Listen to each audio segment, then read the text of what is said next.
So Russia is gaining the money that Washington was supposed to deplete first. On the other hand, US has also lost about $2 trillion to this war. And they continue claiming that, we have won, but Iran is fighting for survival. So while militarily Iran cannot be a match to the United States, Iran has shown them that their rebuttal should not be underestimated. So if we speak of the numbers, if we look at the data, it is a loss of the United States as well that entered the war with perfect miscalculation and are coming out exactly in that position. Mr. Wagner. Well, then we are talking about Iran being militarily stripped and debilitated, which indeed it is in more ways than one, but also economically, because we are going to envisage more than a 10% of their GDP contraction for the rest of the year, the Iranian economy, and also a good 38 to 48% of the Iranian GDP has been destroyed in the last 40 days to the tune of anything between $130 to $164 billion. The US will bounce back. Iran may not survive this if it continues with this posturing, is the point. So it's not just the military question, but also the economic question, which led to all this, if you realize. Food inflation, as I speak, is 112% in Iran. And that's just the food inflation, not the year-on-year inflation, excluding food and beverages. Banks have collapsed, the currency is in free fall. The rest of it was all too familiar to you because I've broadcast this on Republic TV. So the question is, even if Iran, as you do know, has been talking about charging the Strait of Hormuz toll of $2 billion per vessel, which is utterly unreasonable and which even Muscat, which has maritime jurisdiction over the strait, has pointed out it is not going to be a party to. Say for argument's sake, we talk about this $2 billion, and the Iranians have totted up the score and said, by that implication, we will at least garner $110 billion annually for reparations or in lieu of reparations. That is still not going to help the economy, given the figures that I've just put out of the GDP loss to you. Yeah, Mr. Wagner, I do agree with some points that you're raising, but as a journalist, I am but forced to ask, and in fact, this is the right question to ask, that if that is the case, then where does the idea of a nation's sovereignty stand? Why can't a nation defend itself? And why must a nation bow down in front of the United States when it comes unannounced to attack the territories across that entire nation, killing 168 girls, killing civilians, flattening civilian infrastructure, flattening their energy resources, and plunging the entire Gulf region into a war that they never asked for? But yes, we will continue the conversation. Thanks very much for giving us your time and for getting us such a detailed lowdown. Always a pleasure to have you on Republic. For now, viewers, shifting focus and we're moving on. We're getting in another breaking development, and this time around it comes from Lebanon. Beirut continues to be struck by Israeli strikes. Now remember, this comes even as peace talks are happening. They are underway. They're yet to start in Islamabad with the two warring sides, United States and Iran, not coming face to face. And another fracture on the already fragile ceasefire comes in. Israel has continued its fresh strikes on Lebanon. Beirut has been struck. Southern Lebanon has been struck by the Israeli Defense Forces. Now, in fact, just a few moments ago, there were reports that at least 3 people in Lebanon have been killed, mounting the total toll of deaths in Lebanon over 200 and the total toll of those injured beyond 1,500. That's the latest that we're getting in. Now, Israel continues to strike southern Lebanese territory. Now, remember, IDF also gave a statement of evacuation to the residents of southern Lebanon, saying that they should now leave their homes, they should flee their territory and move to the north of the country towards the Litani River in case they want to be safe from Israeli airstrikes. But Israel has now continued to batter and bombard southern Lebanon. Now, this comes at the backdrop, very precarious backdrop of Islamabad talks that are halted in Pakistan between United States and Iran. Now, this comes in a backdrop when the talks are already being stalled, the talks are already being delayed. They have met an early delay. In fact, both these delegations arrived today at wee hours. The talks were supposed to start in the morning, but now till afternoon, no signs of talks between the two warring parties. And even as the talks are not happening, Israel continues to batter southern Lebanon. They are saying that they're going after Hezbollah targets, but that's exactly what Iran wants an exit on. Iran has made it clear. They've made their precursor for a ceasefire clear. They've said that they will only agree for a ceasefire or only agree to even come face to face with the United States if Lebanon is not battered.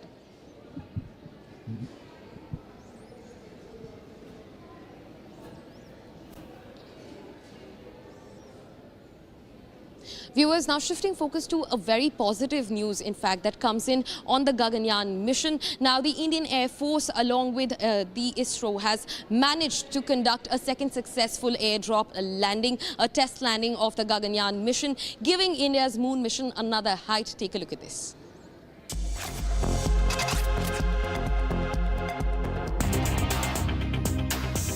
The Indian Air Force has supported the second integrated airdrop test of the Gaganyaan crew module, marking a key milestone in India's progress. The test was conducted using an IAF Chinook helicopter, simulating the crew module's descent and recovery phase. The trial validated the parachute-based deceleration system, safety feature for astronaut recovery.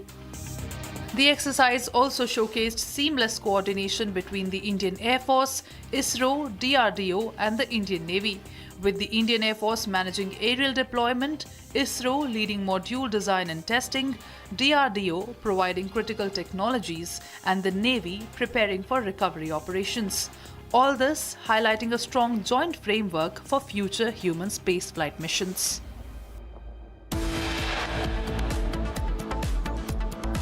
Meanwhile, Trump issues warning to Iran, saying US will blow up Iran if peace talks in Islamabad fail. We're getting you all the details on the fragile peace talks in Islamabad after this short break. Stay tuned to Republic TV.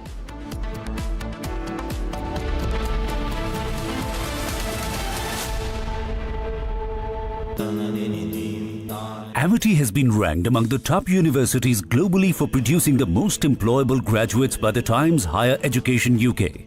Yet another testimony to Amity's excellent placement record.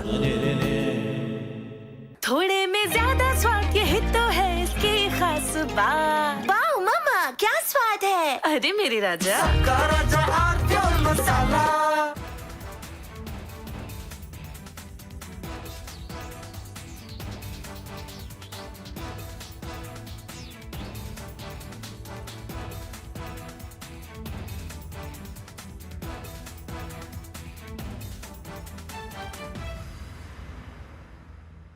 We are entering a very dangerous inflection point in this war.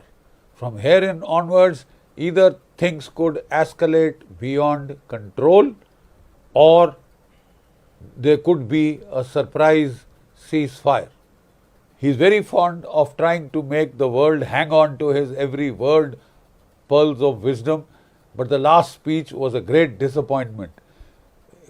Everybody was hoping that he would announce an off-ramp, a ceasefire, and then finish this war, because the world is sick and tired of the shenanigans of Donald Trump and his mad capers, his insane wars in the Middle East, which have created a global economic disaster which will worsen by the day, by every day that this war continues beyond its use-by date. It is only heading towards greater destruction of the global economy. The simple fact is, Donald Trump used the worst expletives possible to show his frustration, to show his extreme annoyance and irritation at Iran as to why Iran was not surrendering. Iran told him simply, you may be finished, we are not, and we will continue to fight. And don't give us through Pakistan a set of terms of surrender. Lay down your arms, give us your nuclear material, dismantle your own missile arsenal, make yourself totally helpless and dependent so that we can enjoy bombing you anytime we want some diversion or some sport. You know, that is the kind of language that he has used. You expect such a ceasefire offer to be accepted? You must be out of your mind. The simple fact is that Iran said an absolute blunt no. You may be finished, we are not. That is the clear implication of what Iran has said. Now, is Donald Trump prepared to go on?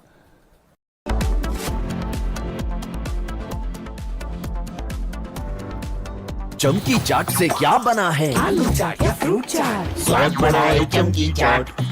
क्या बात है? स्वादिष्ट पकोड़े और फरसान, अरे चमकी चाट है इसकी जान। असली स्वाद सिर्फ चमकी चाट। केसरिया से मन जोगी हुआ रे दिल झूमे देखो मतवारा हुआ रे केसरिया से मन जोगी हुआ हर पल मनाओ केसरी त्योहार विमल बोलो जुबान केसरी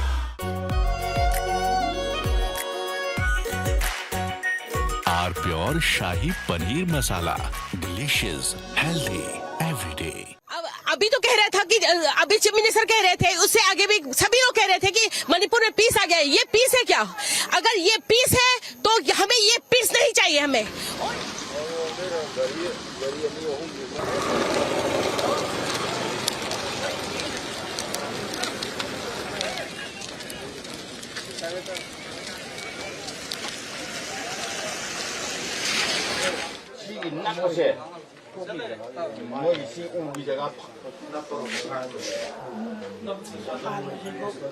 ये बॉम्ब ब्लास्ट 1:05 में हुआ है। उसमें 2 बच्चे का जान गया है। 2 बच्चा, एक 5 साल का है, एक लड़की है वो तो 5 महीना का है। ये बहुत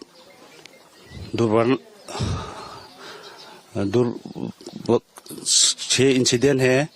उसका माँ भी अभी इंजर्ड है, हॉस्पिटल में।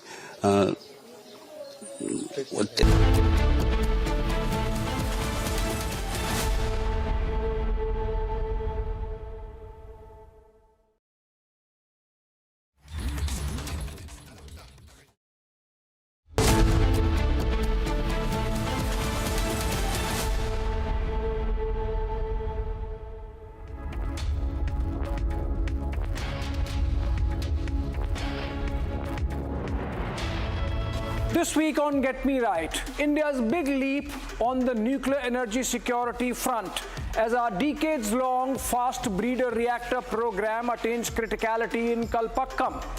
It sets us on road to 100 gigawatts of clean nuclear energy and frees India from the clutches of global nuclear fuel power politics. And the geopolitical chessboard is all set for a permanent shift post the Iran war as rest of the world adjusts to American decline. From Europe to Japan, from Australia to Taiwan, is everyone looking for an alternative to American security umbrella? This weekend, Saturday and Sunday, only on Republic TV.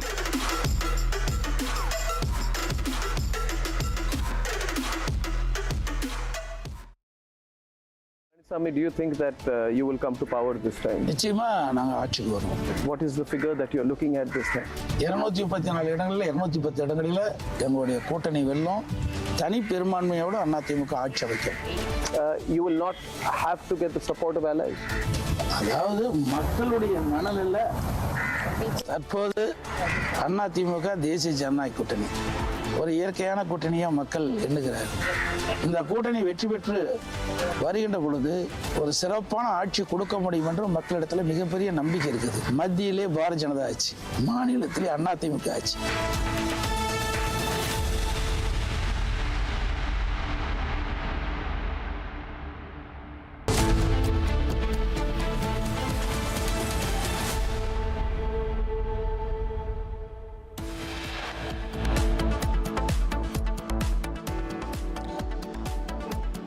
American and Iranian delegations have landed in Islamabad. Talks get underway.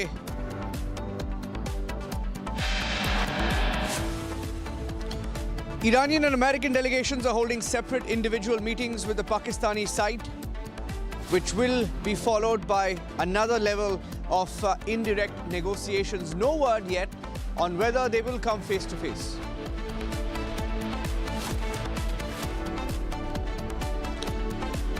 Iran warns that it could continue bombings as a defensive measure if Israel first policy is followed during the talks in Pakistan.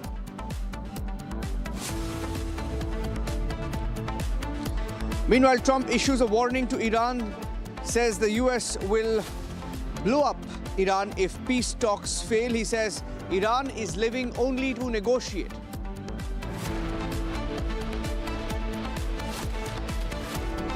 Iran throws a spanner into Islamabad talks, demands Lebanon ceasefire and release of blocked assets before the talks begin.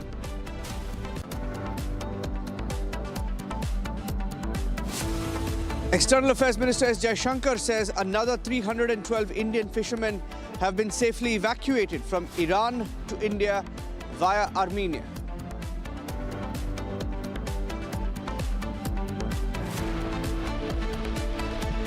Ladies and gentlemen, as we keep our focus firmly on the talks that are underway in Pakistan. Now, these are essentially talks between Iran and America, except the fact that both Iran and Pakistan and America haven't come face to face. There have been several round of talks that have happened already. First up, Iran delegation, which is in Pakistan, has met the Pakistani Prime Minister Shehbaz Sharif. And as we speak, another round of talks between the US and then Pakistan will get underway. Some of the details coming out of Islamabad suggest that perhaps America is willing to remove sanctions on Iranian assets, which was one of the preconditions. There were specifically two preconditions set for direct talks to begin between America and Iran. One of those preconditions was that the ceasefire in Lebanon should be final, should be achieved even before the Americans and the Iranians can come face to face. And secondly, the aspect of assets of Iranians being unfrozen. There is indication now that the Americans have perhaps partly agreed to remove the sanctions on Iranian assets, mostly in Qatar, as per reports that are emerging from Islamabad. These are some details that we're picking up in the course of our broadcast here on Republic TV. Those are pictures, by the way, that came in from earlier of both sides being received in Islamabad. Asim Munir, the Field Marshal of Pakistan, receiving both delegations, both the American and Iranian delegations. And we're getting in some more breaking news. Now, one of the aspects of this precondition seems to have been achieved. Partly the sanctions will be lifted. But what about the ceasefire in Lebanon?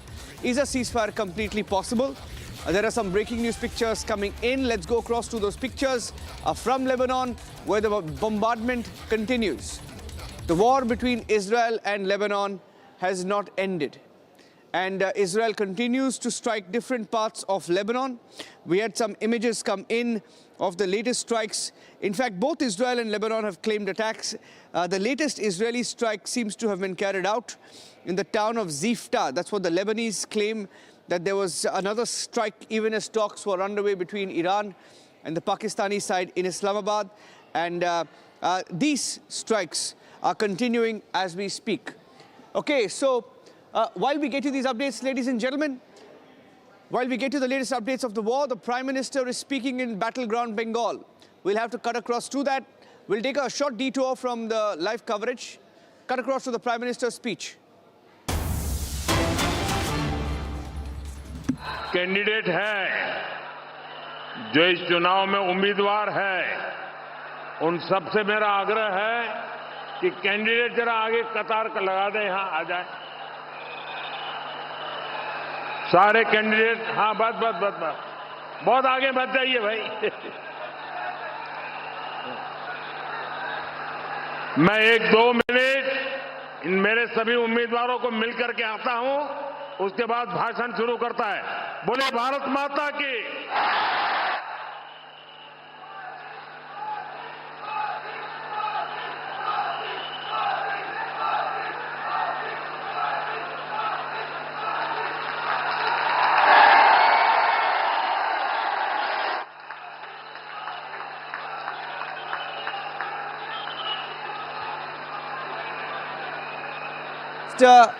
Holding his second address today, first up at Murshidabad.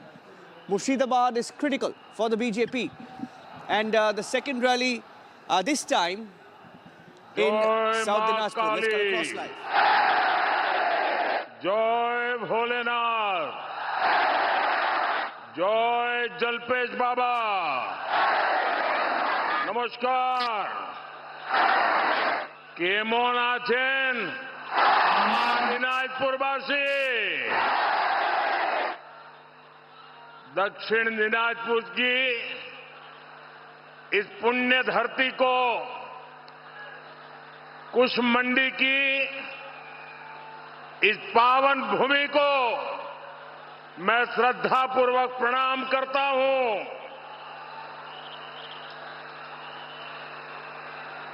साथियों, सबसे पहले तो मैं आप सबकी क्षमा मांगता हूं। क्षमा इसलिए कि हमारे साथियों ने इस सभा का जो प्लानिंग किया और ये जो पैंडल बनाया है, ये बहुत छोटा पड़ गया और इसके कारण जितने लोग अंदर हैं उससे 3 गुना लोग बाहर धूप में खड़े हैं।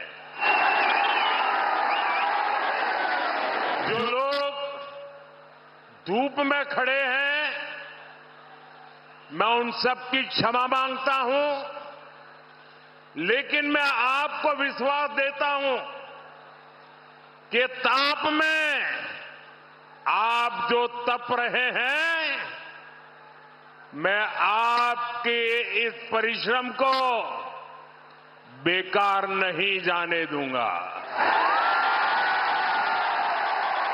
मैं इस आपके प्यार को 1.25 गुना करके लौटाऊंगा, विकास करके लौटाऊंगा। ये अद्भुत दृश्य है और वहां हेलीपैड के आसपास तो मानो पता नहीं, ऐसा लग रहा है कि कोई बड़ा कमाल कर दिया इस बार बंगाल ने। साथियों, इस बार का बंगाल चुनाव एक तरफ टीएमसी का भय है, दूसरी तरफ भाजपा का भरोसा है। ये लड़ाई भय को पराजित करने की है। ये लड़ाई भरोसे पर बंगाल को आगे बढ़ाने की है। आज मैं आपको ये भरोसा दिलाने आया हूं कि अब टीएमसी के भय का राज जाने वाला है। जाएगा ना? पक्का जाएगा। मैं जहां जहां गया ऐसा ही मिजाज पूरे बंगाल में नजर आ रहा है। अब टीएमसी के झूठ और लूट, टीएमसी के झूठ और लूट की दुकान बंद होने वाले ही है। बंगाल से भय जाएगा। अब बंगाल में भरोसा आएगा, उन्नयन आएगा। मेरे साथ बोलिए, दोनों हाथ ऊपर करके बोलिए, पूरी ताकत से बोलिए, पाल्टानो दरकार, पाल्टानो दरकार, पाल्टानो दरकार, पाल्टानो दरकार। साथियों, ये टीएमसी मां, माटी, मानुष ऐसी झूठी बातें बोलकर आप चुनाव में यहां सत्ता पर बैठ गई। आज ये दुनिया भर की उठपटांग बातें करती है, दिन रात हमें गालियां देती रहती है,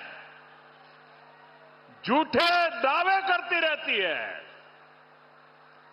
लेकिन ये टीएमसी सरकार 15 साल से यहां बैठी है, 15 साल से।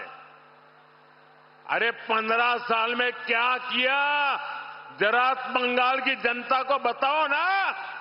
बताते हैं क्या? क्या काम किया बताते हैं क्या? अब आप सोचिए, अगर 15 साल तक कुछ नहीं किया तो आगे 5 साल लेकर के कुछ पाओगे क्या? कुछ करेंगे क्या? और ज्यादा बर्बाद करेंगे कि नहीं करेंगे?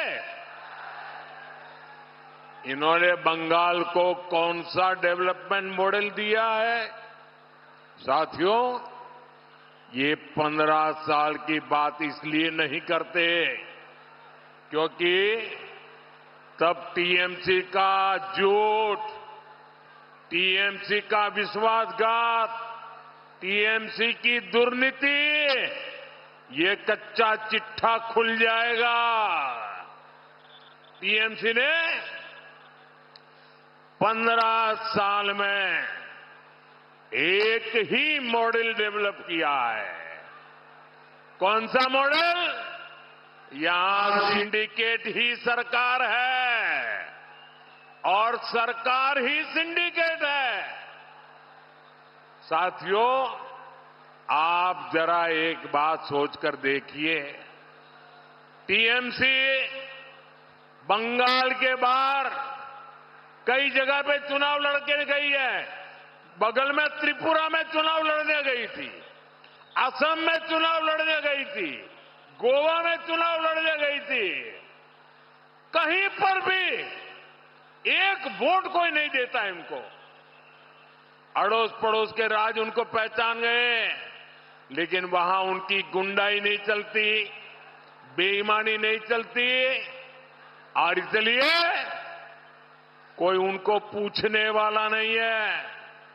साथियों, टीएमसी बंगाल से बाहर इसलिए नहीं जीत पाती क्योंकि इनके पास कोई विजन नहीं है, कोई विचार नहीं है, कोई नीति नहीं है, कोई नियत नहीं है। टीएमसी गवर्नेंस के नाम पर बहुत बड़ा जीरो है, जीरो।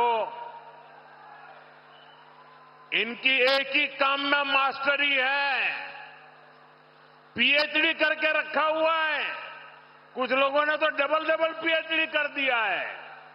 और उन्होंने की मास्टरी किसमें है?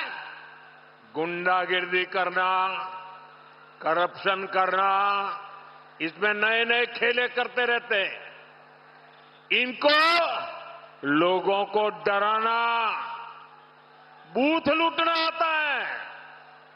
बंगाल में ये टीएमसी वाले इतने सालों तक यही करते रहे हैं। यहां भी टीएमसी के कैंडिडेट्स का बायोडेटा ही बूथ लूटने के कारनामों से भरा हुआ है। ऐसे लोगों को बंगाल में सरकार चलाने का कोई हक नहीं है। साथियों, भारत विकसित हो, ये हम सभी का संकल्प है। लेकिन भारत तभी विकसित होगा जब हमारा बंगाल भी विकसित होगा। आप मुझे बताइए, बंगाल विकसित होना चाहिए कि नहीं होना चाहिए? बंगाल विकसित होना चाहिए कि नहीं होना चाहिए? बंगाल हिंदुस्तान में नंबर 1 होना चाहिए कि नहीं होना चाहिए? Okay, cutting across to the live pictures coming in from Pakistan. Ladies and gentlemen, the first images of J.D. Vance, the US Vice President, meeting Pakistani Prime Minister Shahbaz Sharif. Now, those are images that have been released by the Pakistani government, and this is for the first time. So what this also confirms, by the way, is that there is no direct talks. First up, that's the Iranian delegation. Now, let's go to the video, please. There's a video of J.D. Vance meeting Shahbaz Sharif. I think that's the video of the moment. Let's go across to that. This is the Iranian delegation at the talks in Islamabad. And you also have a video now that's come in of J.D. Vance, the US Vice President, meeting Shehbaz Sharif. Now, what both sets of pictures confirm is that the Iranian delegation and the Pakistani delegation and the American delegation are meeting Pakistan separately. These meetings are happening separately. These are separate meetings, which indicates that perhaps there is an indirect negotiation that is underway in Islamabad. There are no direct talks between the Iranian side and the American side yet. Okay, let's show you the video now. This is the video that's come in. The video where Shehbaz Sharif is meeting J.D. Vance. A few minutes back, the Iranian delegation left after meeting the Pakistani Prime Minister Shehbaz Sharif. That meeting lasted about half an hour, we are told. And after that meeting ended, the American delegation, led by the US Vice President J.D. Vance, has met with the Pakistani Prime Minister. And this meeting has just begun, or that's the first video that's come in. But whether both sides, whether Iran and America will meet face to face, whether any direct negotiations will happen, is extremely unclear as of now. There is no clarity. What we know is that Lebanon continues to be hit by Israel, and Israel has also claimed attacks from Lebanon, especially northern Israel. So there is no ceasefire on that front. And one of the preconditions for the direct talks to happen has been that there should be complete ceasefire in Lebanon. There is no complete ceasefire in Lebanon. And in that case, will there be direct talks at all in Pakistan? That is the big question. Whether the Americans will meet Iranians face to face, whether Arakchi will meet J.D. Vance face to face is unclear as of this minute.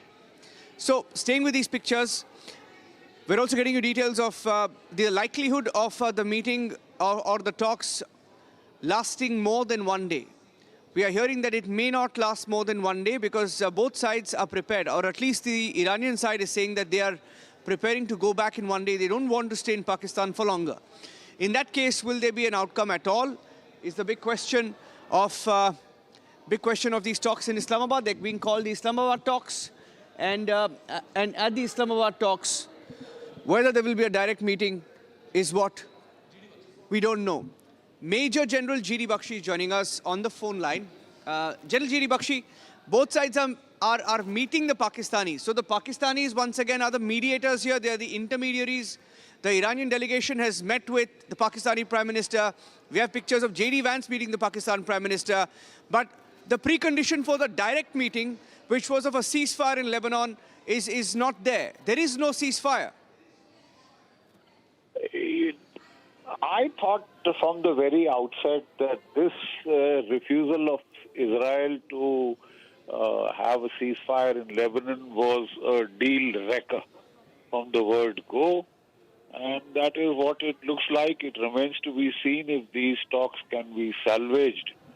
But from the very outset, it was quite clear. At least the tweet of Shehbaz Sharif, the draft tweet, as also the second tweet had made it, edited tweet had made it quite certain that Lebanon ceasefire was part of this. And both the United States and Israel are now saying, no, it was not. How true that is or otherwise remains to be seen, but that could very well be a deal wrecker. And whether the United States is happy having its oil price on the rise, its stock markets bleeding profusely, its food prices going up in a midterm election year, that's for Donald Trump to decide. But if the Israelis are going to call the shots, and the Israelis have much more at stake, they have their existence at stake, so then it remains to be seen whether these talks will lift off the ground or not. Yeah. Now, we are hearing that this may not last beyond a day. In that case, the Iranians are keen that they leave after one day. So at best, this could have been maybe just a photo op, a PR exercise for Pakistan, which they wanted. They will get what they want. But do you think there's going to be any outcome of this exercise at all? In your view, General Bakshi, is it possible? my understanding was that they would have, talks via Pakistan first, and then if there was some meeting ground, the Israelis would talk, the Iranians would talk to the Pakistanis would convey it to J.D. Vance, and then it would be decided whether they have to have a face-to-face meeting. But if from the word go, there is the Iranians had said that till such time there is a complete ceasefire, inclusive of Lebanon, they were not prepared to talk. And then we also heard reports that Trump was, J.D. Vance was halting over in Paris, deciding whether to come there or not, whether the Iranians were going to call it off. And then he said if they're going to negotiate in good faith, they'll find us cooperative. Otherwise, if they're trying to play us, then it's no-go.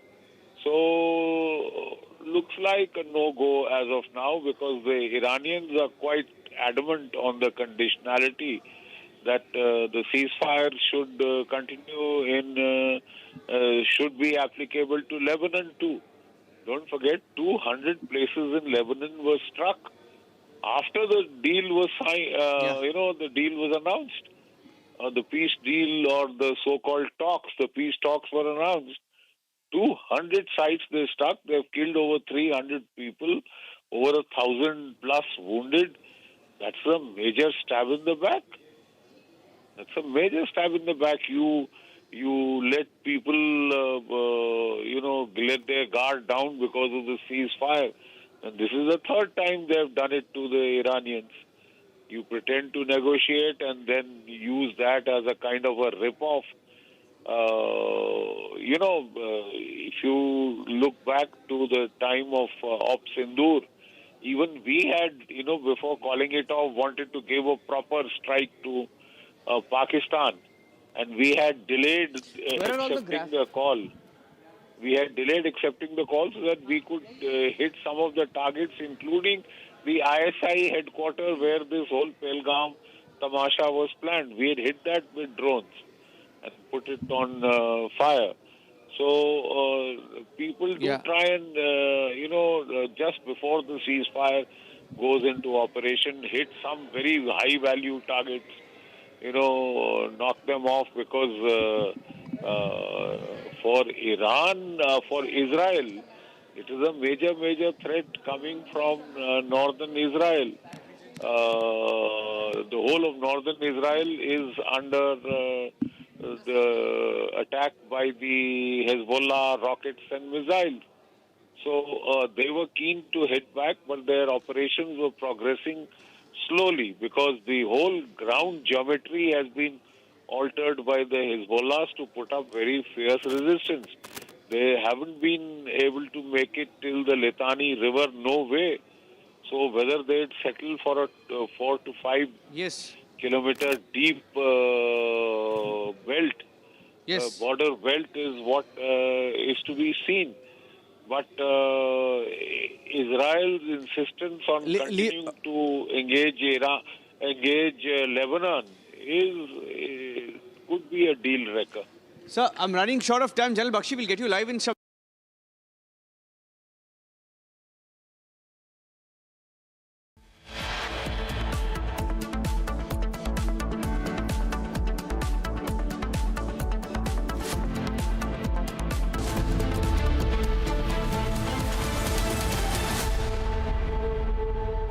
Pure सूजी pasta उबालो मिलाओ और खाओ 8 minute में तैयार। क्या taste है सबका राजा हार्डकोर मसाला।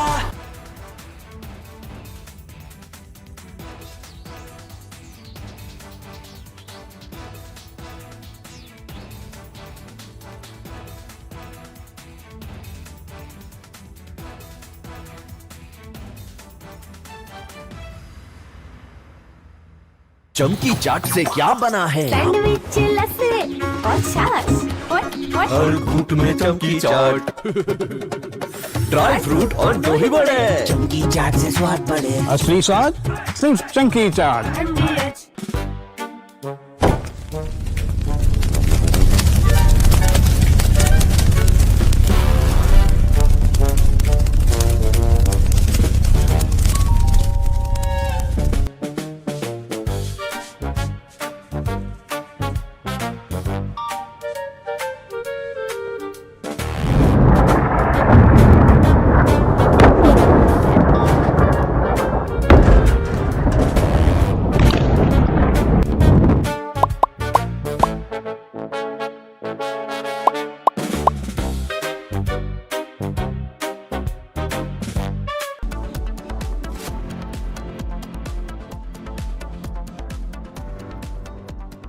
थोड़े में ज्यादा स्वाद यही तो है इसकी खास बात। वाओ मम्मा, क्या स्वाद है? अरे मेरे राजा, राजा और प्योर मसाला, केसरिया से मन जोगी हुआ रे, दिल झूमे देखो मतवारा हुआ रे, केसरिया से मन जोगी हुआ। हर पल मनाओ केसरी त्योहार। विमल, बोलो जुबान Kesari.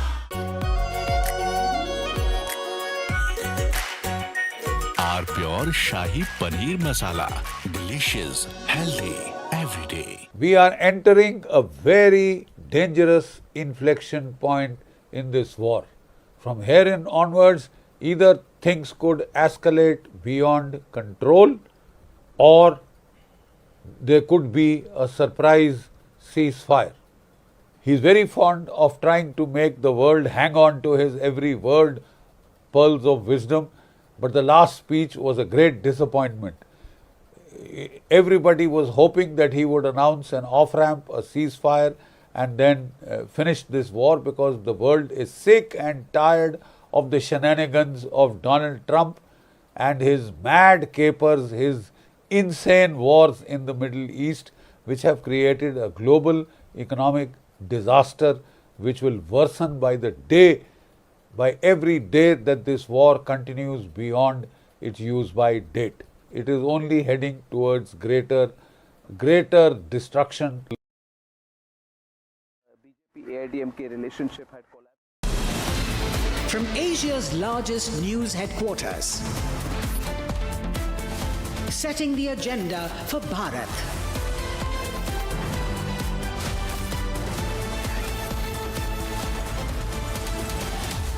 You're watching Republic.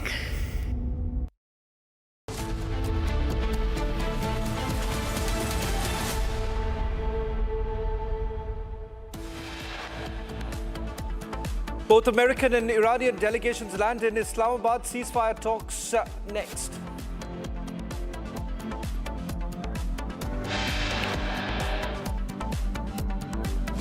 Iranian and American delegations to hold separate individual meetings with Pakistani Prime Minister Shehbaz Sharif, which will be followed by main round of indirect negotiations.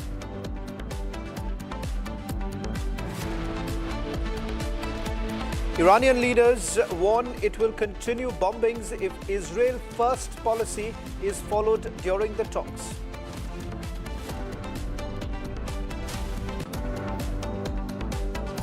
Trump, meanwhile, issues warning to Iran, saying US will blow up Iran if peace talks fail.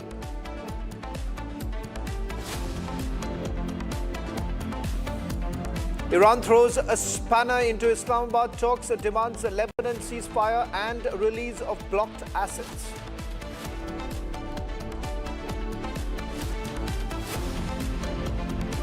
External Affairs Minister Dr. S. Jaishankar says another 312 Indian fishermen safely evacuated from Iran to India through Armenia.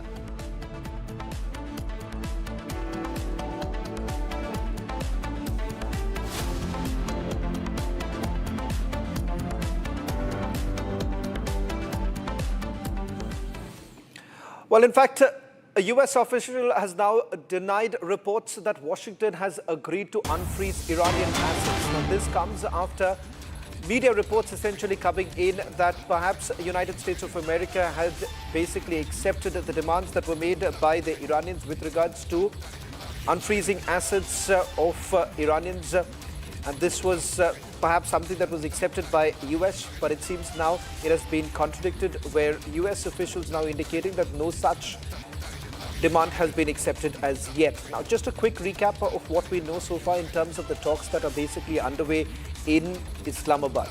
There are no direct negotiations that are still taking place. It seems these are separate meetings that have taken place. On your screens right now, these are images that came in earlier today with regards to the meeting between US Vice President J.D. Vance with Pakistani Prime Minister Shehbaz Sharif. We're also given to understand that Iranian delegation had also had a meeting with Pakistani Prime Minister Shehbaz Sharif. Now, whether at all both the warring sides would be coming together on the negotiating table. That's not still known at this point in time. There is no clarity really coming in, but it seems there is a complete deadlock as far as these talks are concerned, with Iranians unwilling to budge at this point in time. On your screens right now, we're going to take you through what are the conditions that have been put forth. Iran has been demanding that a ceasefire in Lebanon should take place. Lebanon is not part of the deal. Remember, this confusion essentially began with the proposal that was put forth by the Pakistanis to United States of America. Now, the other big demand that has been made by Iran is with regards to the assets which have been blocked. Now, this is for several years put together with multiple sanctions that have been imposed. In fact, at 3 different parts or 3 different legs, these sanctions have been imposed. They've also acknowledged Hormuz Authority here. US has been demanding that they would like to jointly control Strait of Hormuz, and it should be opened without any toll. Iran, on the other hand, hasn't been willing to do so. As far as nuclear enrichment is concerned, Iran has been demanding that their right to enrich uranium should continue. That is yet another demand that has been rejected by United States of America, saying that there is no question of enrichment of nuclear. Now, with regards to military assets, Iran has demanded that there should be a complete withdrawal of US combat forces from the entire region. US says they will retain military assets in West Asia until deal. In fact, there are almost 17 military bases that basically operates in the region. And those are the same military bases that have been used by the Americans. Major General Bishambar Dayal is joining us on this broadcast. General Dayal, thank you very much for joining us on this broadcast. Help us decode this, because never before have we really seen a negotiation really taking place when both warring sides are not on the same negotiating table. These are separate meetings that are taking place. And when we spoke to reporters in Islamabad, there has been no clarity really coming in from their side as to whether at all both sides will come together perhaps sometime later in the evening. Thank you for inviting me. And firstly, let's be very clear that it's a very complex issue. It's not so simple. And since complexities have been over a long period of time, which has been bounded by complete mistrust and which have been also bounded by hostile friends, those who are not willing to establish peace in this area. But let's look at it positively. Both these sides have never agreed on these terms. I mean, they've never, but yet they've reached Islamabad. So that means there is some urge in both these sides to talk and talk something positive. Both sides know each other's stance. These are now coming to public. In my mind, it looks like that all this public maneuvering, all this, is all meant for probably their own domestic constituency, for our own people, and certain things for the globe to remain engaged. I think somewhere there is a serious war, and I did not expect them to come to the table directly and start talking to each other, one another.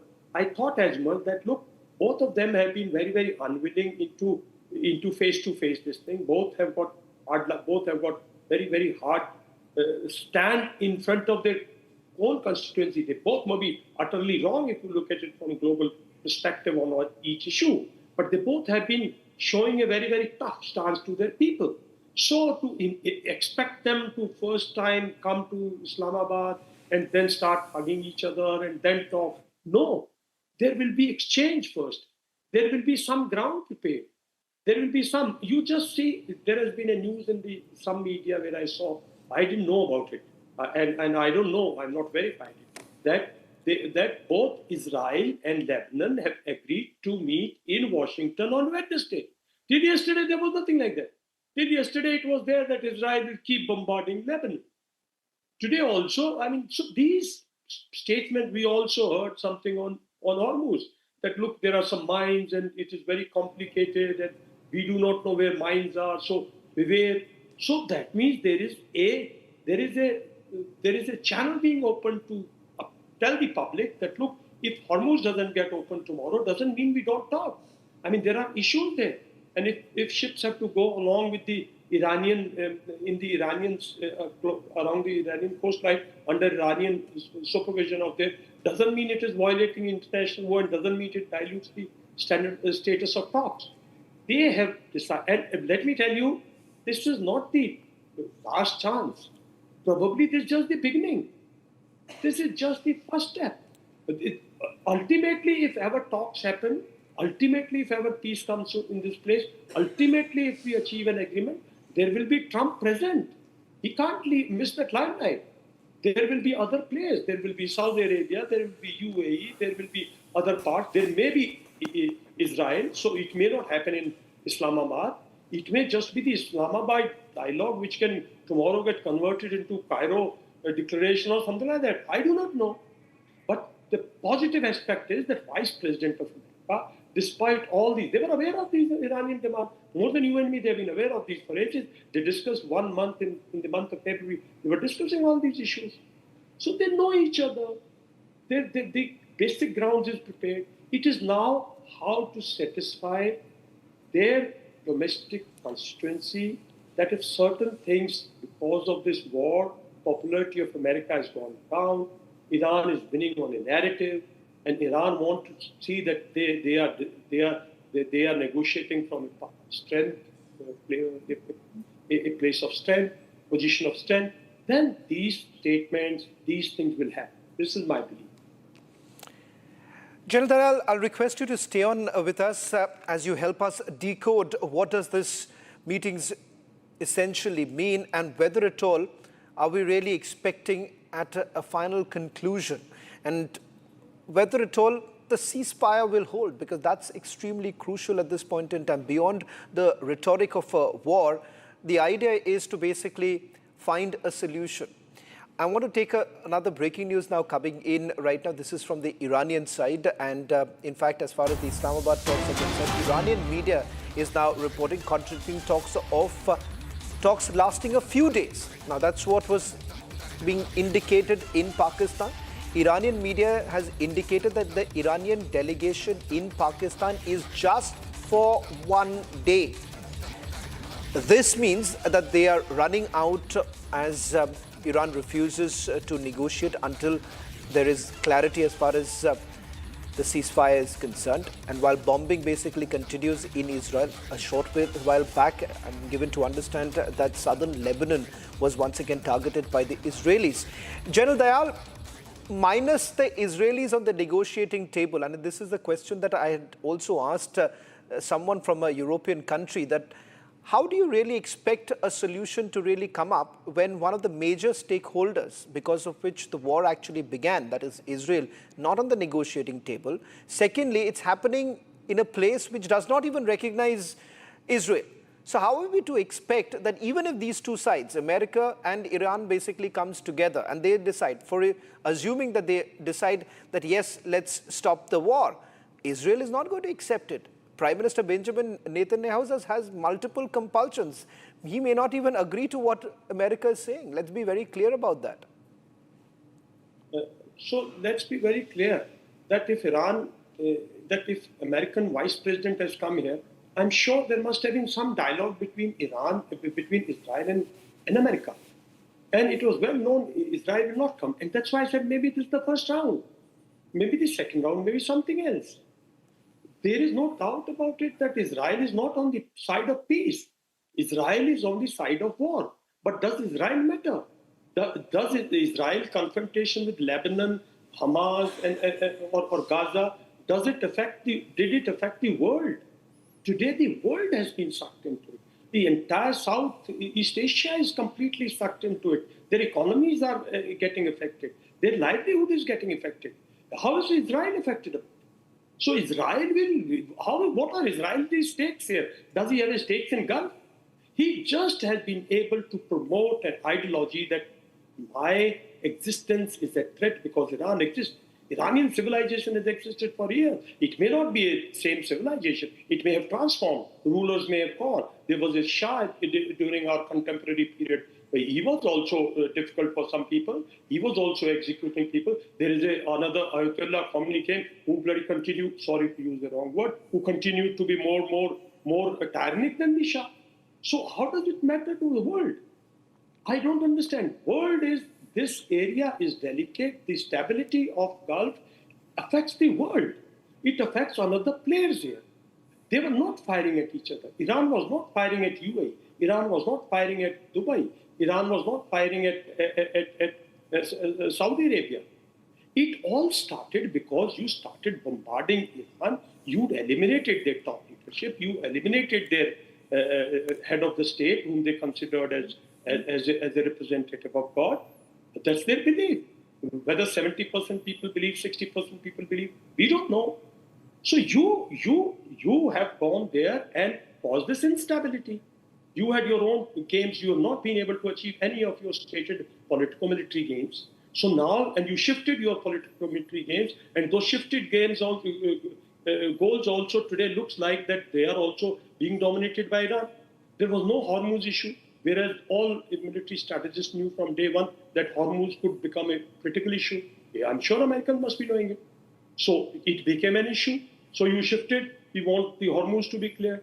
So you've been shifting, whereas Iran has been saying that, look, I am fighting for my survival. And here I am. My leadership top leadership may be gone, but we remain a functional country.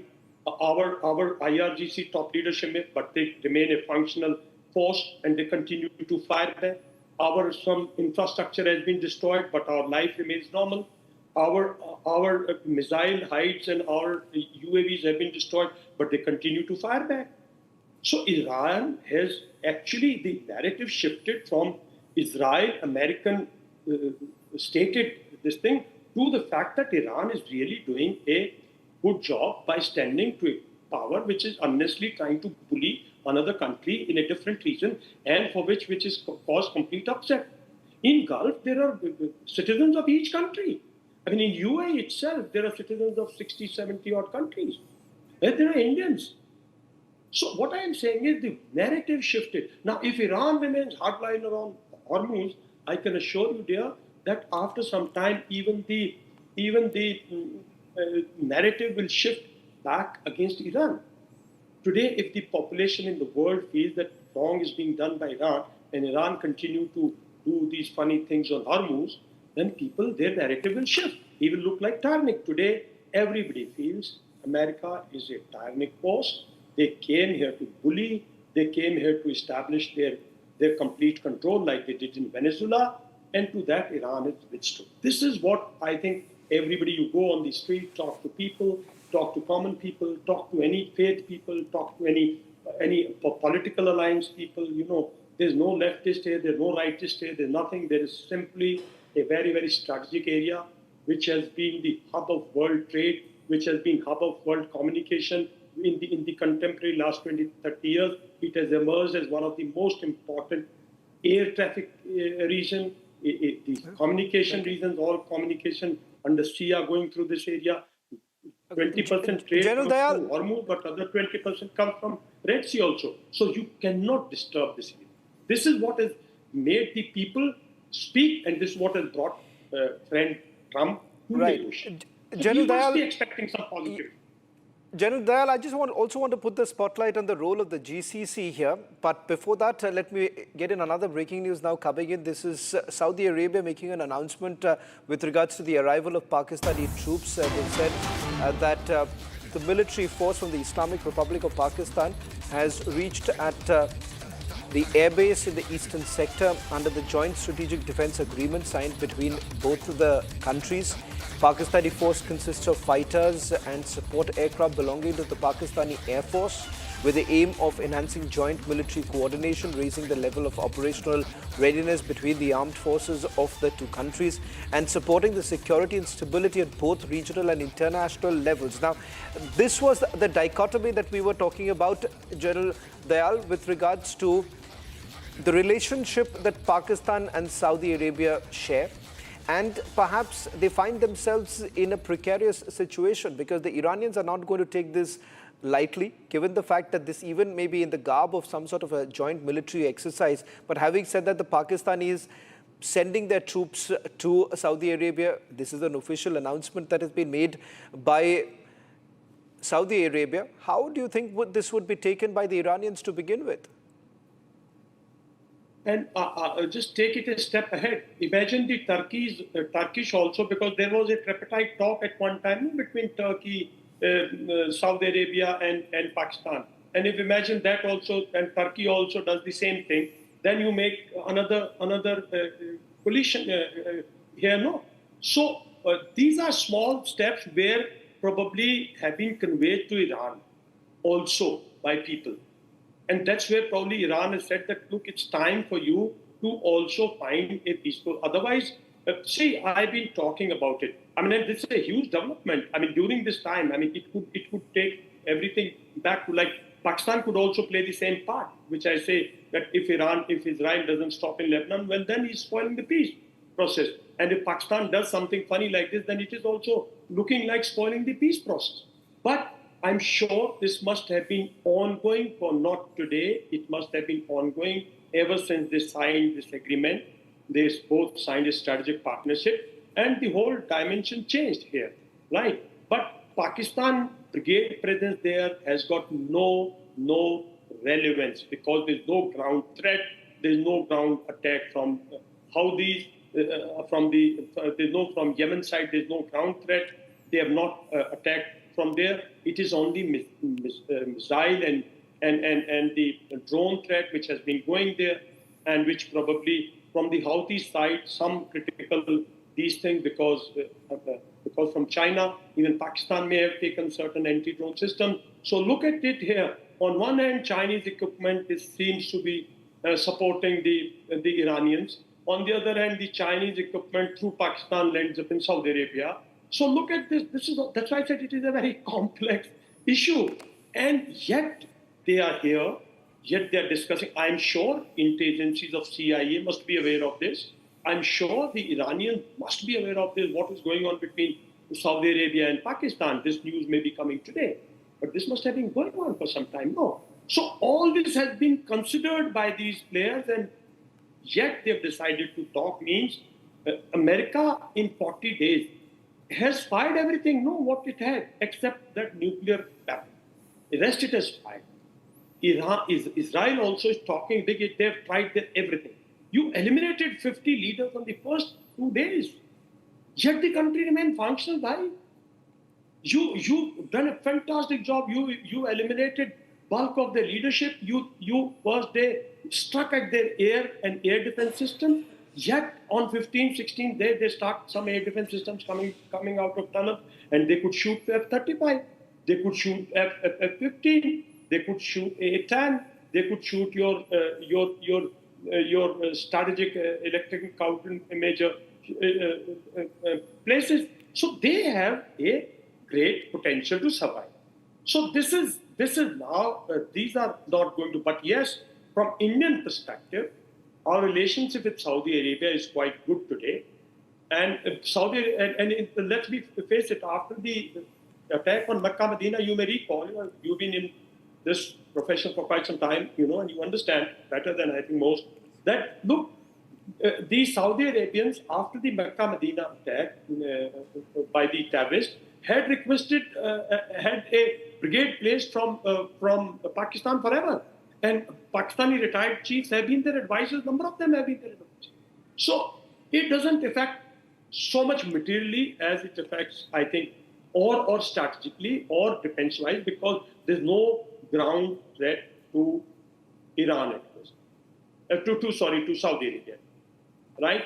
The rest, I think it's more towards, let's focus on the peace process and let's try and promote this, because our interest lies in stability. General Dayal, I believe there is also some more developments that are taking place. This is fast-paced developments taking place in Islamabad, and perhaps you can also weigh in on this issue, because it seems that Pakistan is trying their level best right now, hoping that there would be some sort of a direct talk, because if that does not happen, then it seems that the first round of talks that have taken place in Islamabad has completely failed.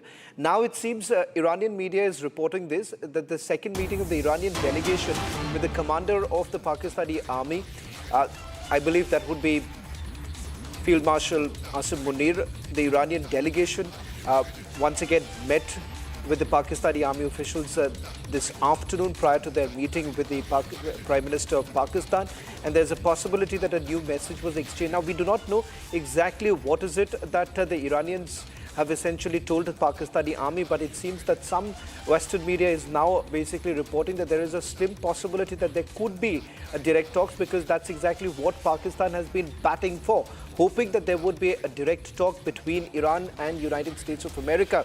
And the trust deficit, General Dayal, that basically exists right now, I think so it's going to be a tough task for the Pakistanis to try and iron them out, and that too at a very short period.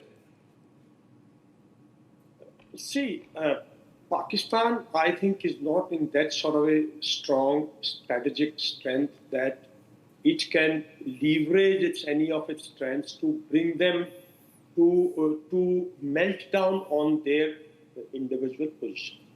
Pakistan at best is trying to establish a communication between both of them and trying to bring them, because that is their venue and that is where their advantage lies, because they are geographically located so close to Iran. Iran would not have traveled in the present circumstances in any of the Gulf countries, and that probably was the best option.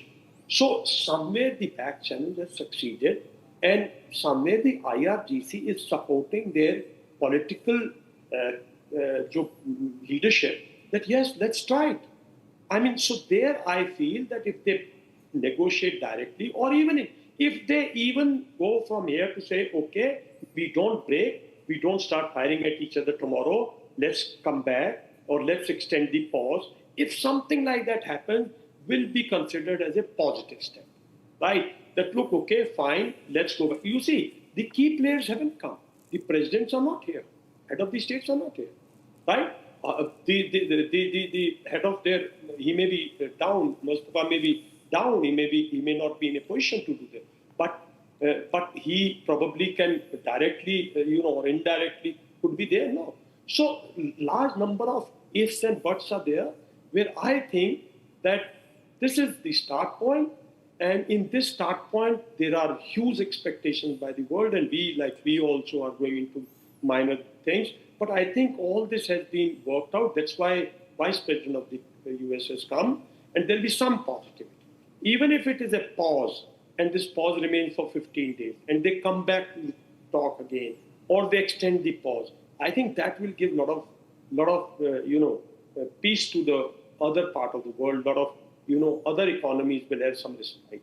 This is what my fundamental take is, because to expect Pakistan to, pressurize Iran, Pakistan to press America, no. I think if somewhere somebody indirectly from back channels, if there may be some, Chinese may be using some influence on Iran. Chinese may be using some influence on the economic, power that it shares with America.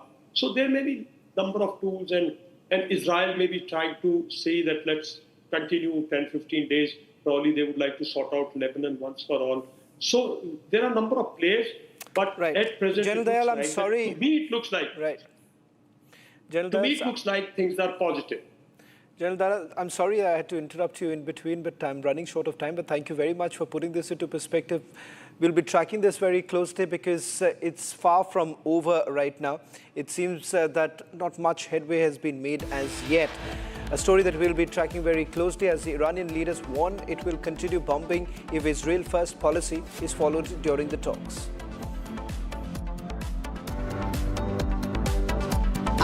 Pure सूजी pasta उबालो मिलाओ और खाओ 8 minute में तैयार। क्या taste है सबका राजा are pure मसाला।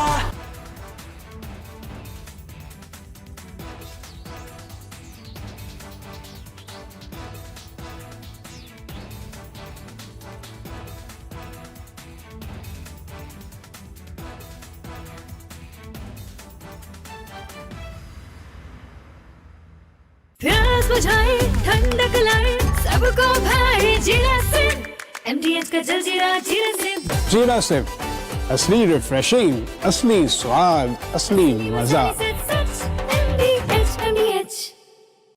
अभी तो कह रहा था कि अभी चीफ मिनिस्टर कह रहे थे, उससे आगे भी सभी लोग कह रहे थे कि मणिपुर में पीस आ गया। ये पीस है क्या? अगर ये पीस है तो हमें ये पीस नहीं चाहिए हमें।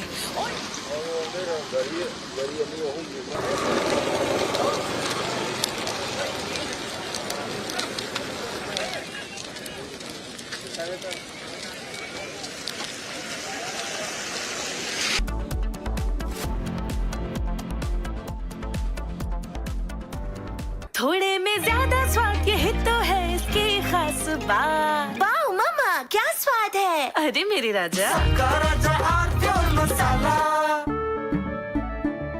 केसरिया से मन जोगी हुआ रे दिल झूमे देखो मतवारा हुआ रे केसरिया से मन जोगी हुआ। हर पल मनाओ केसरी त्योहार। विमल बोलो जुबान Kesari.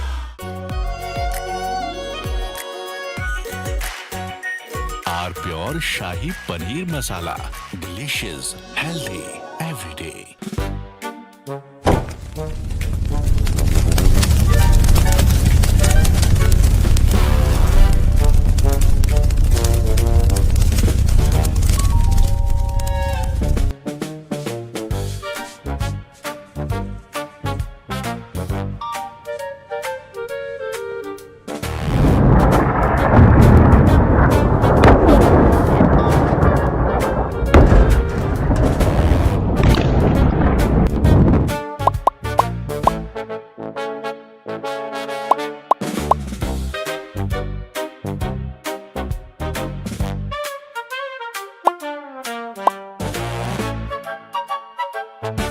Is it because of Annamalai that the BJP-AIDMK relationship had collapsed? Annamalai பொறுத்த வரைக்கும் எங்களோடு சுமூகமாக இயற்கையாக இருந்து கொண்டிருக்கின்றார். அவர் பாரதிய ஜனதா பார்ட்டி இருக்கார். ஆகவே அந்த கட்சி வளருவதற்கு பாடுபட்டவர். அதோட தற்போது அதிமுக தேசிய ஜனநாயக கூட்டணி அமைக்கப்பட்ட பிறகு அவர் இந்த கூட்டணி வெற்றி பெறுவதற்கு கடினமான உழைப்பை தந்து கொண்டிருக்கிறார்.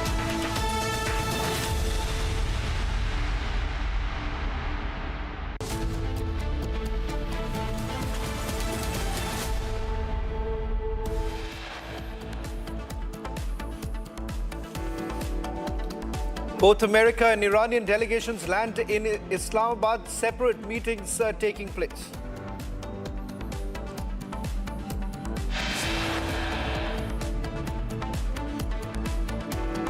Iranian and American delegations to hold separate individual meetings with Pakistani Prime Minister Shehbaz Sharif, which will be followed by a main round of indirect negotiations.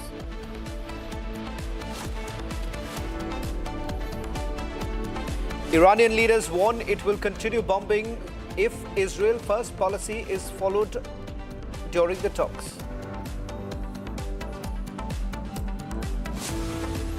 Trump meanwhile issues warning to Iran, saying US will blow up Iran if peace talks fail.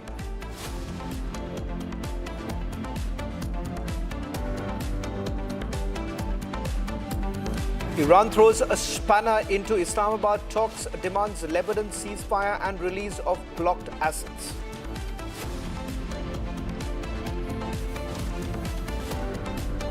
External Affairs Minister Dr. S. Jaishankar says another 312 Indian fishermen safely evacuated from Iran to India through Armenia.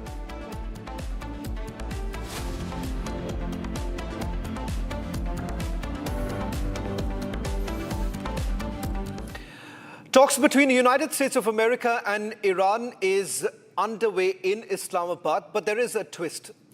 There are separate meetings that are taking place. First, the meeting that took place between US Vice President J.D. Vance and Pakistani Prime Minister Shehbaz Sharif. On your screens right now, this was the meeting that took place earlier today between both the leaders. Thereafter, the Iranian delegation also had a meeting with Pakistani army officials, after which a meeting with the Pakistani Prime Minister. Surprisingly, there has been no direct talks between United States of America and Iran as yet. Western media reports indicating that there is a possibility of a trilateral meeting actually taking place between United States of America, Iran, and some officials from the Pakistani side also being part of that meeting. That meeting could perhaps take place later in the day, because Iranian media is now reporting that the delegation that is left from Iran, which comprises Iran's parliament speaker as well as Iran's foreign minister, they are in Islamabad for just one day, and perhaps they would not be staying back. In fact, as far as US delegation is concerned, an indication had come in earlier today that there's a possibility that this could go into a few more days, but it now turns out that Iranian media is now saying that it's quite unlikely that the delegation would stay back. On your screens, we are going to now take you quickly through some of the demands that have been made from both sides. First, and the most important, has been with regards to ceasefire in Lebanon. That's the demand that has been made by the Iranians. US, on the other hand, maintains that Lebanon is certainly not part of a deal. There has been a massive confusion on this entire issue right from the time the announcement was made by the Pakistani Prime Minister.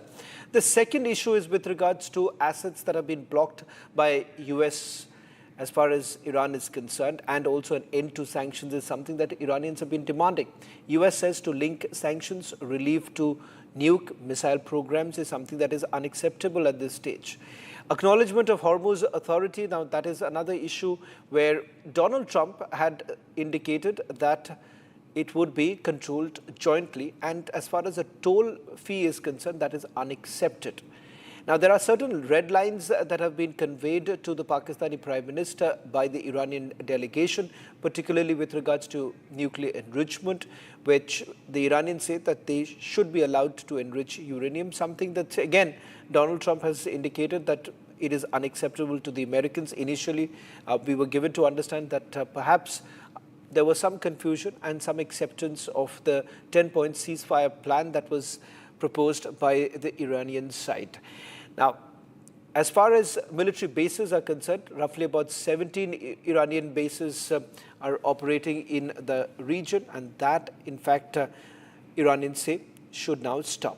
Now, why in the first place are we really looking at the talks with the war that was continuing for almost 40 days?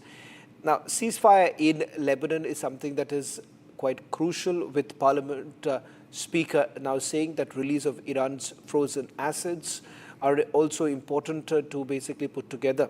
Let me also go across to General G.D. Bakshi, who is joining us on this broadcast. General Bakshi, to begin with, no direct talks taking place between United States of America and Iran. However, Western media reports suggesting that there could be a possibility of a trilateral. But having said that, if both sides do not agree to sit together, what's the future of the talks that we're really looking at? Very bleak future, because unless the two sides, it was hoped that the initial round would be mediated by Pakistan, in the sense that they would convey what the Iranian delegation was saying to the United States and vice versa, and after they had considered the views of the delegations, then maybe they would sit together face to face. But the Lebanon issue, ceasefire in Lebanon, that has actually been quite a stab in the back. Actually, that amounts to that Pakistan was complicit in setting up the Lebanese for a very major strike. Because the moment the ceasefire was announced, there were celebrations in the streets of Iran and elsewhere. And if that is the time that Israel chose to hit 200 targets, 350 Lebanese killed, over 1,000 wounded, that is quite tragic, and that is quite a stab in the back it actually amounts to. So therefore, we have to now, Donald Trump has to take the call whether he is in charge or whether Israel is in charge.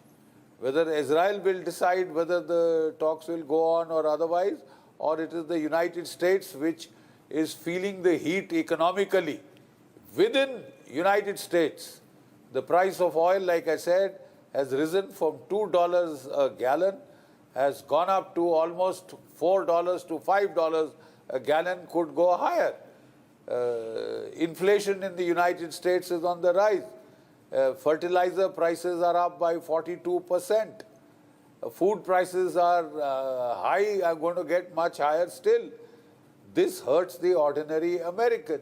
He is not very much concerned with foreign policy issues, but domestic bread and butter issues, like the price of oil he has to pay to fill his car, the food on the table, all those are bread and butter issues, and those have a great bearing on the midterm elections which are due in November. Can Donald Trump treat it in such a cavalier manner? If he wants to win the elections, he has to, he bloody well will have to ensure that he is in charge. Otherwise, the war was started by Israel. We all saw that. Even Marco Rubio was saying that the Israelis had attacked first, and therefore we were sure that Iran would try and preempt, so we also hit. I mean, that was what Marco Rubio has gone on record as saying. So it looks like Israel is leading the charge from the word go. And whether calling off the war will be the decision of the United States or Israel remains to be seen. General Bakshi, you have... They don't seem to be listening to Donald Trump as of now.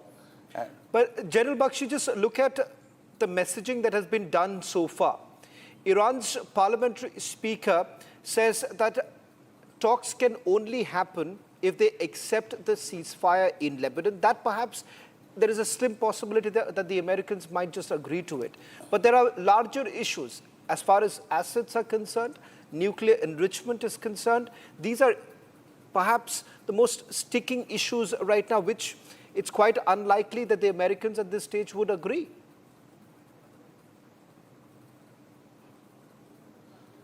Yes, those are difficult issues to accept. The ceasefire, I thought if the ceasefire is tangled out, perhaps things could proceed and they could get down to the nitty-gritty of the whole lot of other decisions. And quite obviously, they are not going to be resolved in a day. It will be a series of rounds of talks. But Lebanon would make it a non-starter from the word go. It remains to be seen whether they are going to stick only to Lebanon to break the ice, or whether they'll insist on repatriations, Americans exiting their bases. Frankly, I don't see that happening immediately. That is a long shot. Lebanon, yes, there could be ultimately a climb down on Lebanon, because from the written records that we have, what has to be seen is on what basis were these written records concluded, on what basis was that tweet made, who sent their draft. Shehbaz Sharif will have to now tell the world from where he got the dictation. Right. General Bakshi, I believe there is also some more breaking news now coming in. I'll request you to stay on with us, and I want your first view on this entire issue, because this is another sticking point here. It now seems that UK has decided it's planned to cede Chagos Islands after US opposition's coming in. Britain's government has said that it had put on hold its deal to cede sovereignty of the Chagos Islands. Now, this is the British Diego Garcia Air Base, which was being criticized by US President Donald Trump. Now, they've essentially put a hold to this control of Chagos to US. In fact, that was the one major demand that was made by United States of America. In all of this, General Bakshi, suddenly you have the United Kingdom deciding to halt their plan to give control of Chagos to the United States of America. So is there an indirect way of putting some pressure? It wouldn't really matter much to the Americans right now, because somewhere down the line they can squeak this out from UK.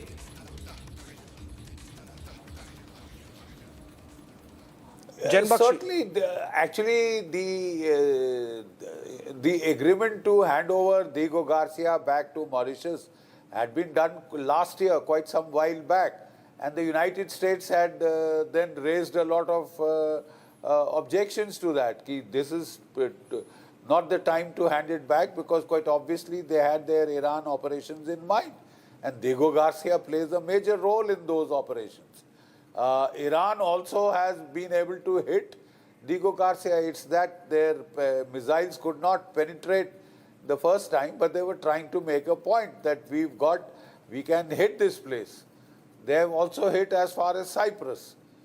So the United Kingdom will now have to decide how much they can play ball. They'll have to, because they will be the first ones to buckle in Europe because of their very so-called special relationship with the United Kingdom.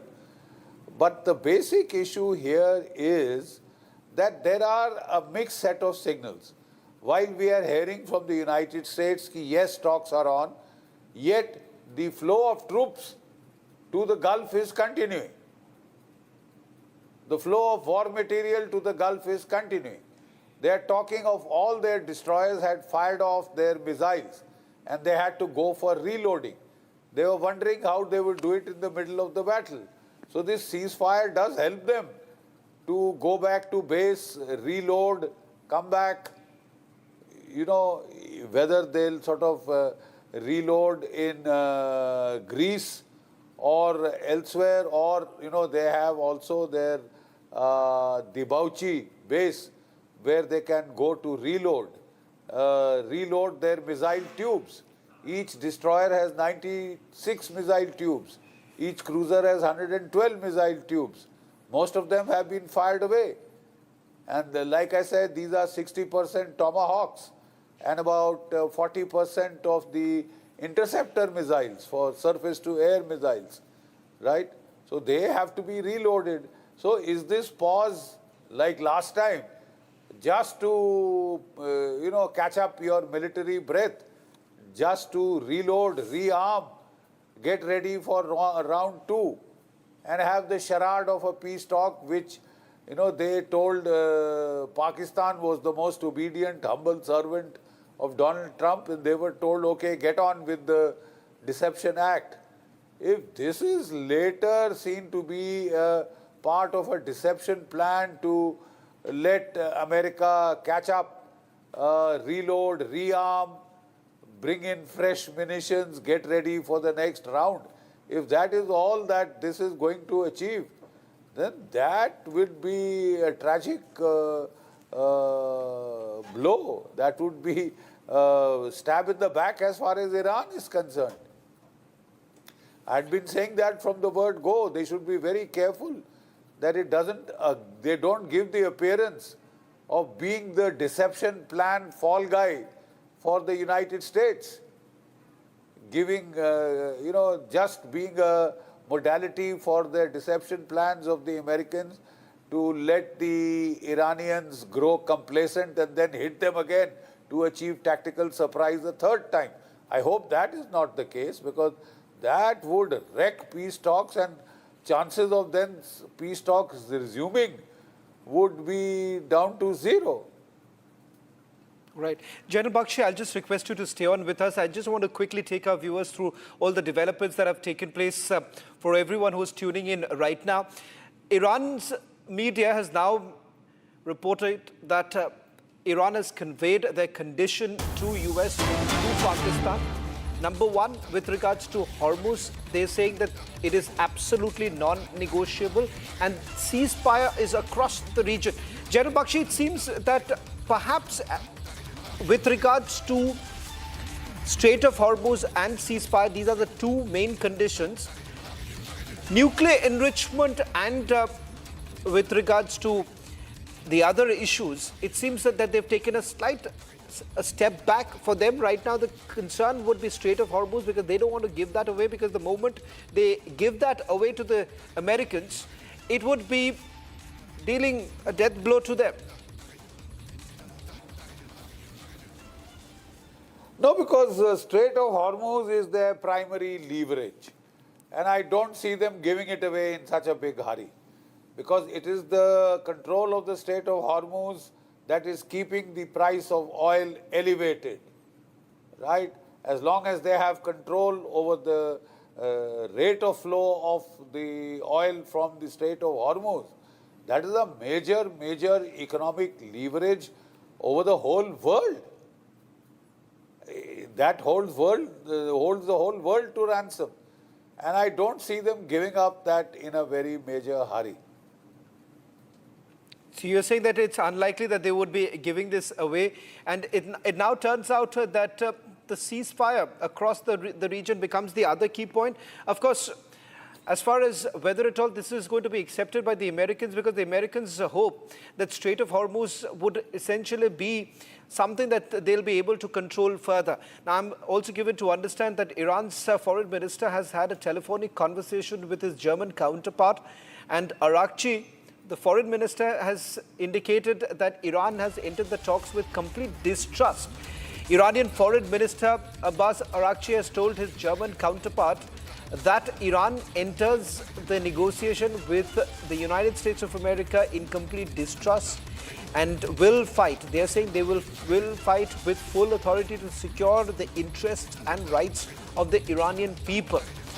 He's also cited repeated breaches of promises and betrayals of diplomacy by US. Now, General Bakshi, why is it that the Europeans are completely silent on this entire matter? Because they are also quite affected because of the war. Had it been some other European country really being the mediator right now, things could have been a little different. Even the Israelis would have agreed to be on the negotiating table.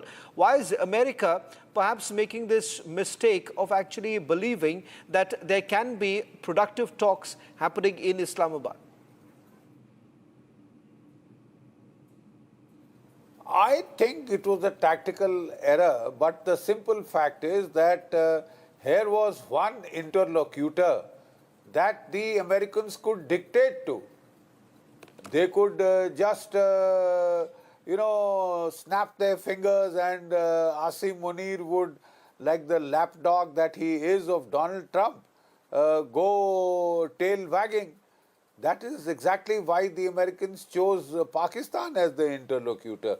Otherwise, Pakistan has hardly any locus standi. It has hardly any credibility, zilch credibility with Israel.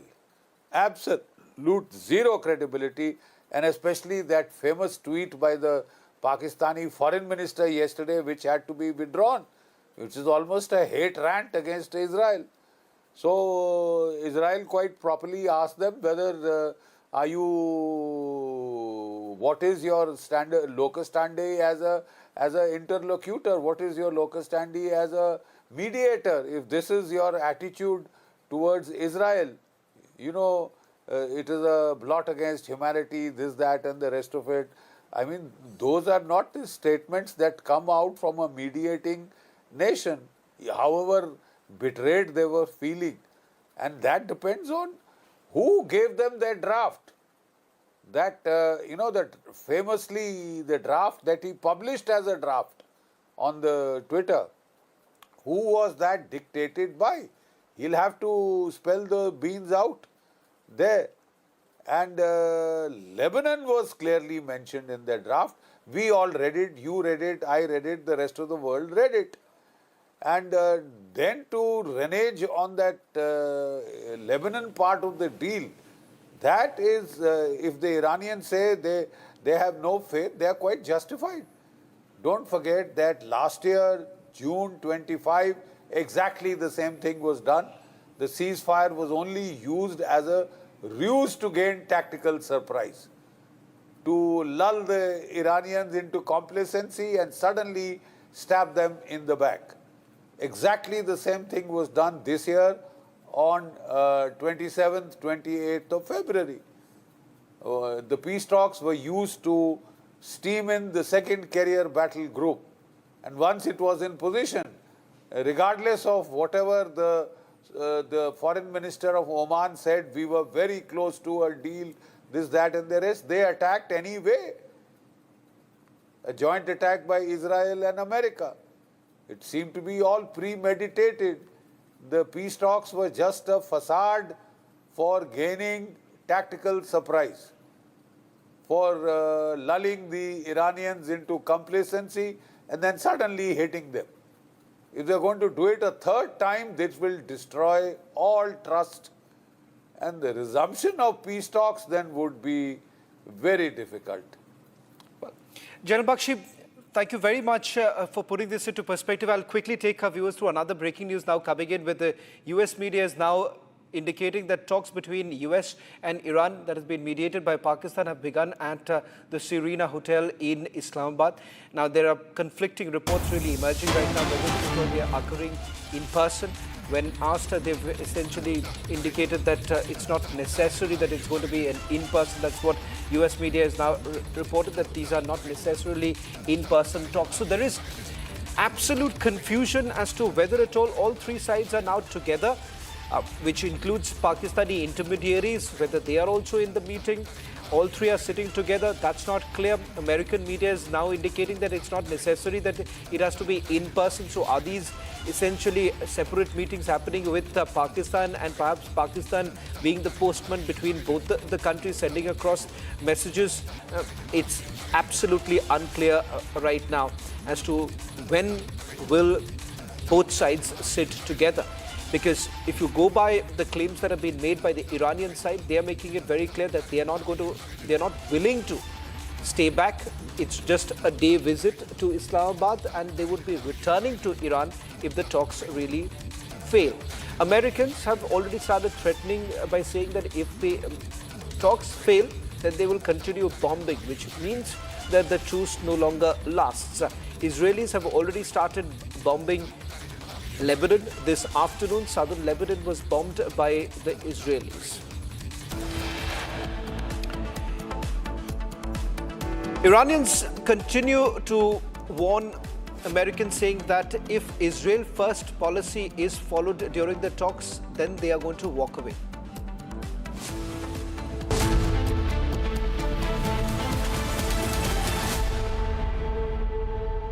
चमकी चाट से क्या बना है? Sandwich, लस्सी और छाछ और हर घूंट में चमकी चाट। अब बताओ, स्वाद आया? आया। असली स्वाद सिर्फ चंकी चाट। केसरिया से मन जोगी हुआ रे, दिल झूमे देखो मतवारा हुआ रे। केसरिया से मन जोगी हर पल मनाओ केसरी त्योहार। विमल, बोलो जुबान केसरी। आर प्योर सूजी पास्ता उबालो, मिलाओ और खाओ। 8 मिनट में तैयार। क्या टेस्ट है सबका राजा, hardcore masala.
We are entering a very dangerous inflection point in this war.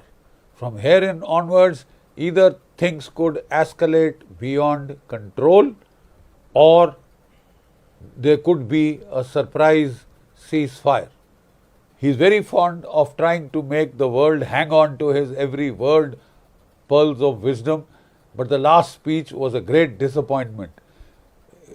Everybody was hoping that he would announce an off-ramp, a ceasefire, and then finish this war, because the world is sick and tired of the shenanigans of Donald Trump and his mad capers, his insane wars in the Middle East, which have created a global economic disaster which will worsen by the day, by every day that this war continues beyond its use-by date. It is only heading towards greater destruction of the global economy. The simple fact is, Donald Trump used the worst expletives possible to show his frustration. From Asia's largest news headquarters, setting the agenda for Bharat.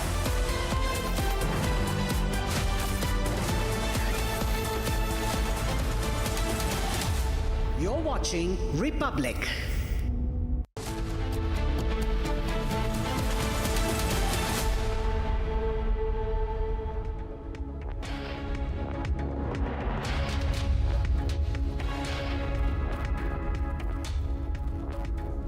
Hello and a very warm welcome. You're watching Republic TV. I'm Gesu Bharadwaj, and viewers, Islamabad is in focus. Peace talks between Iran and the United States are underway. Iran has made it clear they're only going to be in Islamabad for 24 hours. So that's all that the US and Islamabad have to broker a deal with Iran. Getting you all the details, but first here's a check on your headlines for the article.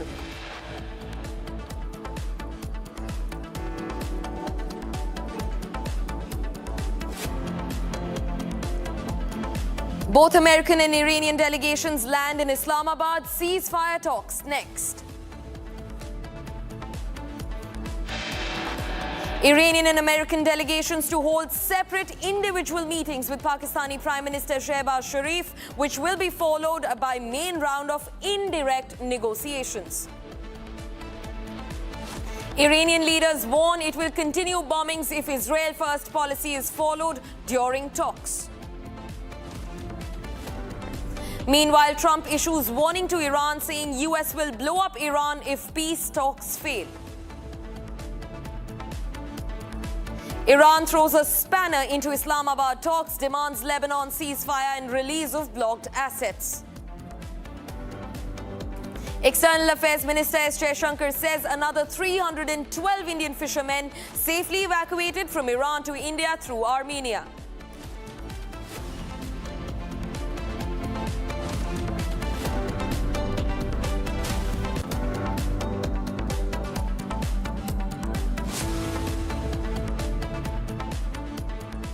Viewers, now both American and Iranian delegations have reached Islamabad, and the talks have also begun. Though they hit an early delay, the talks that were supposed to start early morning started around evening today.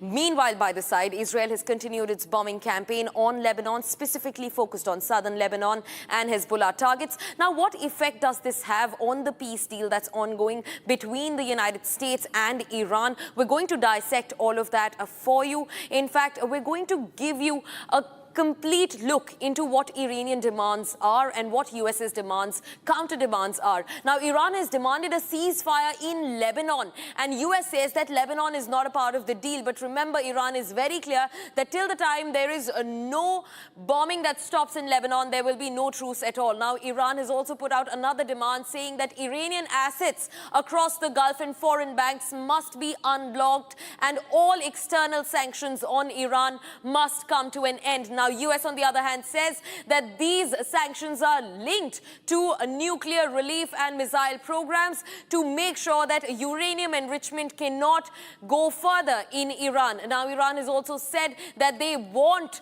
acknowledgement over Hormuz's authority. Now, Iran has already started levying heavy taxes on shipments and vessels through Hormuz. Now, they say that an acknowledgement, a formal global acknowledgement over their authority on the Strait of Hormuz must come in. US US, on the other hand, says that Hormuz will be open to everybody without any toll, exactly how it was before the 28th February incursion. Now, Iran, on the other hand, also says that they should be allowed to enrich their uranium, furthering their nuclear program progression. And US says that no enrichment of uranium by Iran will be done. Now, remember, US President also said that they will go and dig out all the nuclear assets in Iranian territories. Iran has also asked for a withdrawal, a complete exit of US combat forces from the Gulf region. Remember, 50,000 troops, including 82nd Airborne Division, Marine, on the Gulf region. Now, viewers, these are the fresh visuals that we're getting in of US Vice President J.D. Vance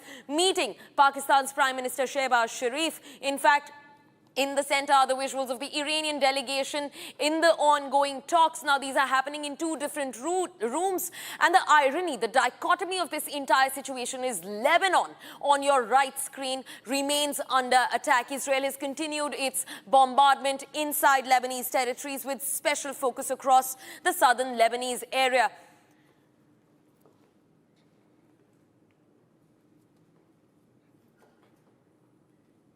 Viewers, now US media talks between the US and Iran are being mediated by Pakistan, and they have begun at the Serena Hotel in Islamabad. Now, still hearing conflicting reports about whether they're occurring in person.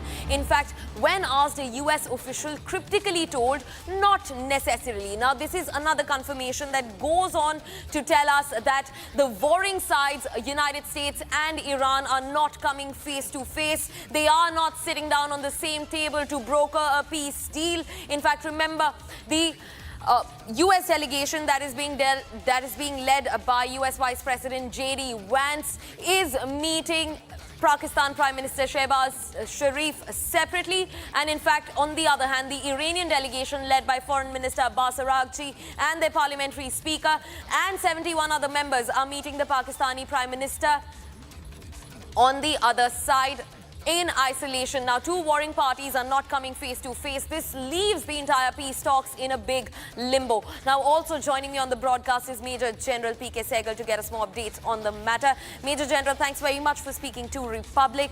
In fact, there is a confirmation now that the two warring parties that have in fact been called to Islamabad to broker a peace deal, United States and Iran, are not going to come face to face. In fact, Abbas Araghchi, the Iranian foreign minister, and also US's Vice President J.D. Vance are going to have isolated and separate talks of their own with Pakistan's Prime Minister Shehbaz Sharif. This does not seem like a conventional peace deal that is being brokered, and Pakistan yet again seems like a messenger between the two warring sides. Your first comments on that?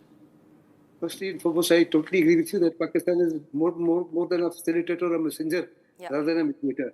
It neither has the stature nor the influence to carry convictions either side, nor carry convictions with Israel or the Gulf states. None of them trust. There's a huge amount of trust deficit. Iran doesn't really trust Pakistan because they've been having frequent skirmishes on their border.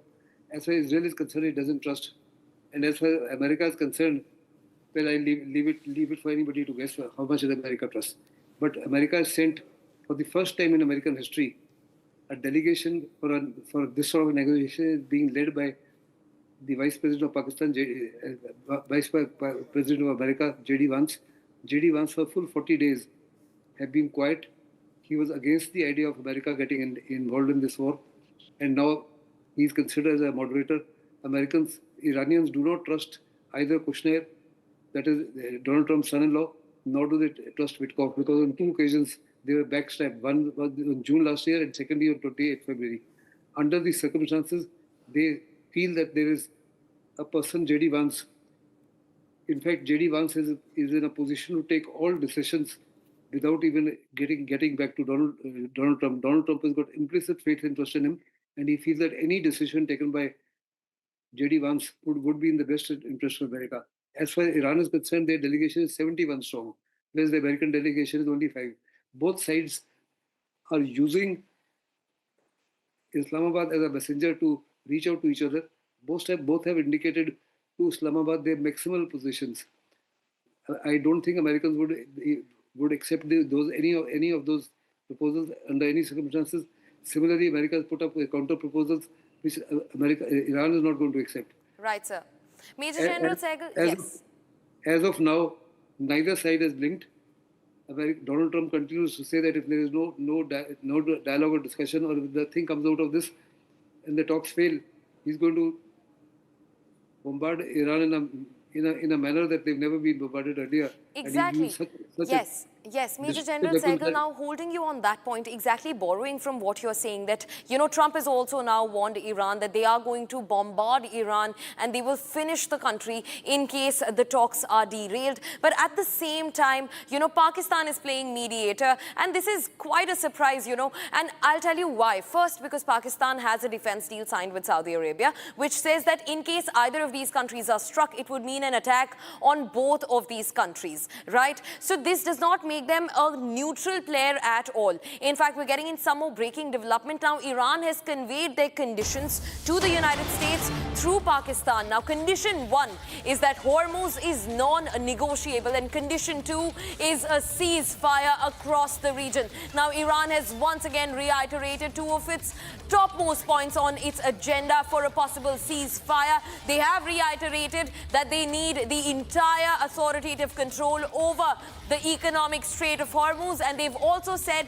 that they want a ceasefire across the West Asian region, including in Lebanon, with immediate effect. Now, also, they have said that the only precursor for talks to happen, as per Mohammad Ghalibaf, the Speaker of Iran's parliament, who is heading the Iranian delegation in the Islamabad talks, he said that the precursor for these talks to happen is the release of Iranian frozen assets across foreign banks in Gulf. It is a ceasefire across the region, including, of course, in Lebanon, something that they've been campaigning since the beginning of the war. In fact, right before arriving at the peace deal, also, Iran made it clear that in case there is no ceasefire in Lebanon, there will be no ceasefire at all. In fact, Major General P.K. Sehgal continues being with us on the broadcast. Now, sir, it's been made clear two demands that have been put forward by the Iranian delegation, both of which will be very hard for the United States to accept. And I'll tell you why. The first demand is a Hormuz control, which is non-negotiable. Now, US is against it. They have said that this is against the international maritime law. And second demand is a ceasefire across the region, including in Lebanon.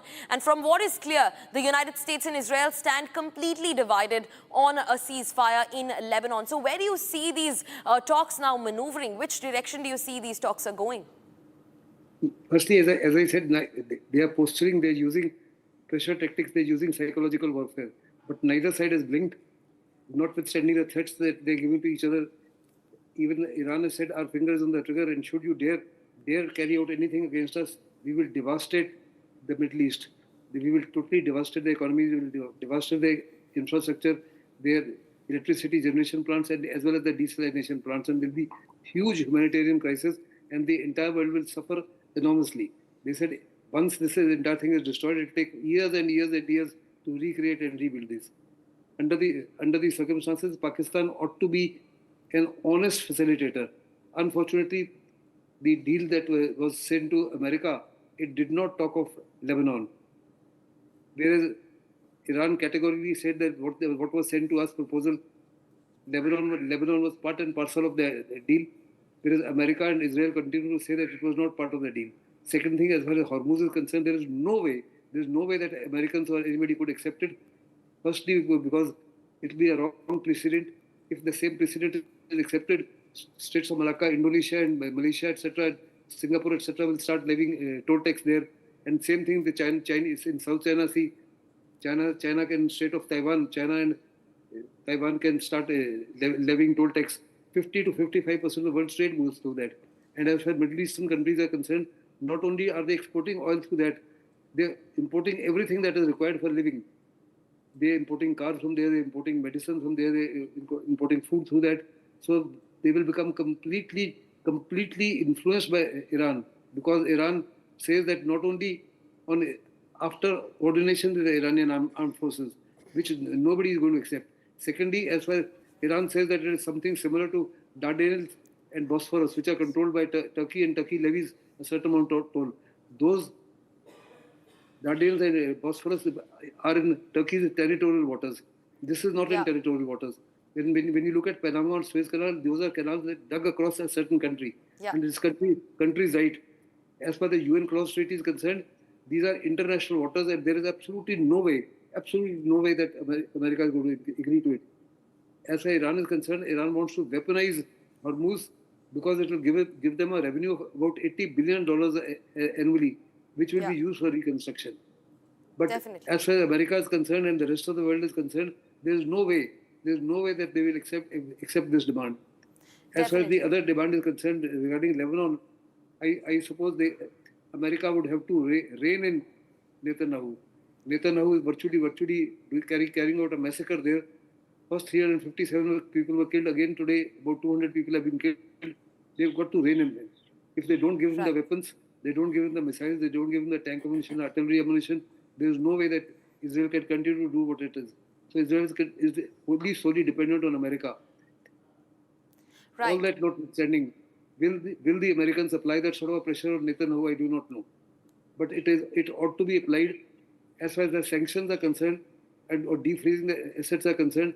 America will not immediately agree to it, but there have to be fair compromise on either side.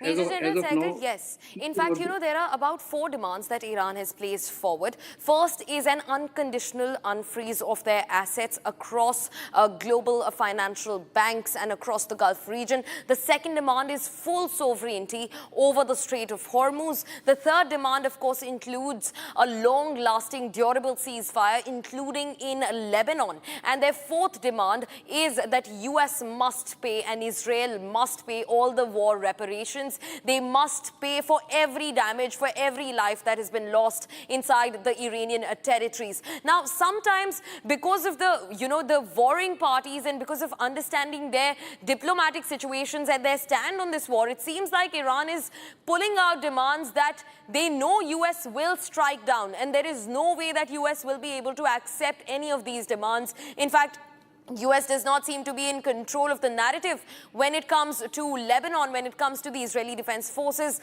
battering Hezbollah targets. So how are we looking at this entire deal now? Iran is continuously making demands. They're reiterating their old demands that were not accepted in the past. But what are they thinking? What can change this time around?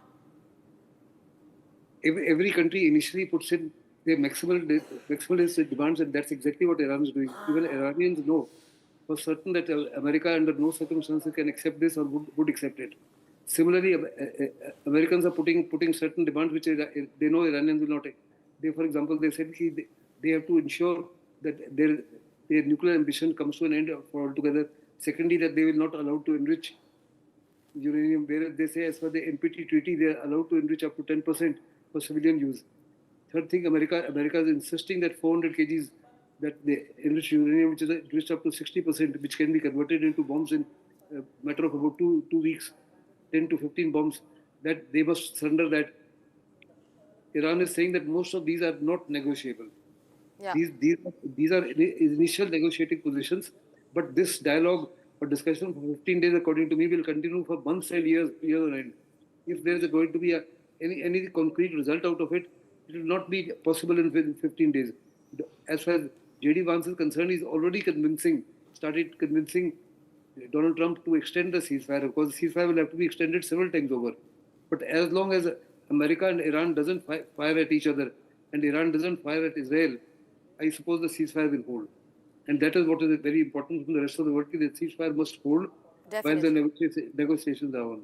Unfortunately, Pakistan is a very poor mediator or a very poor facilitator or a very poor messenger. If they don't have the stature or the influence. Hypothetically, if the talks were being held in Beijing, Beijing has a tremendous influence on the Gulf countries as well as on Iran. Yeah. And they could influence the outcome. Similarly, if the talks were held in India, New Delhi has a stature and influence. Same thing if the talks were held either in Moscow, because nobody would have accepted the talks in either Iran or in Washington. They have to be in a neutral country. Supposing they were held in Geneva, etc. Again, they have a certain amount of stature. There are any number of negotiations that have taken place. Very complex negotiations which have reached a solution in the ultimate analysis. Pakistan is a very poor choice. Very, very poor choice. And unfortunately, as far as Shahbaz Sharif is concerned, he's been shoe-licking Donald Trump from the time Donald Trump became the president for the second time. Right. He recommended for International Peace Prize, Nobel Peace Prize. And as far as Asif Munir is concerned, Asif Munir Major General, yes. Major General P.K. Sehgal, thank you very much for getting us a lowdown. It's always very nice to have you speak about these things and, break it down for us and our viewers. But for now, we're shifting focus to more breaking developments that are coming in. And now U.S. President Donald Trump has now put out another post, and rather again, an unserious one, where he says that massive numbers of completely empty oil tankers, some of the largest across the world, are now headed to the United States. He means to say that empty oil tankers are coming to the US to fill up oil, US's oil that will now be sent to the rest of the world. And in fact, he says that the US has more oil than the next two largest oil economies combined, and even boasts of a higher quality. Now, there is no doubt that US is one of the best refiners of oil in the world. The capacity that they refine oil till is not possible anywhere in the world. But once again, the speculations are rife. This is a war on oil. First, Venezuela with Maduro's kidnapping and arrest. And now second, a war on Iran and the Strait of Hormuz, the contentious strait that remains shut. And now US President Donald Trump has tweeted. He says that multiple massive empty oil tankers are reaching the US shores to fill up oil and take it to the rest of the world.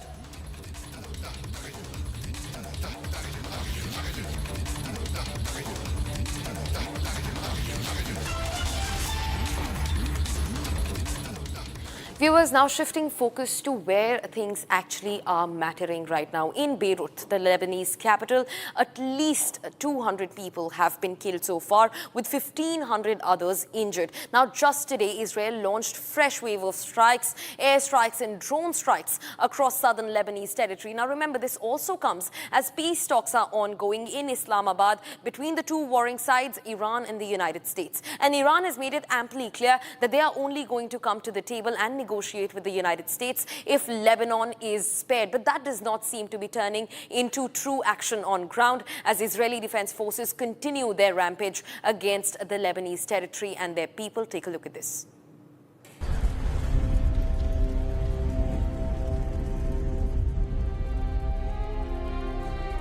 I was shocked about what I saw, like tens of cars were setting on fire.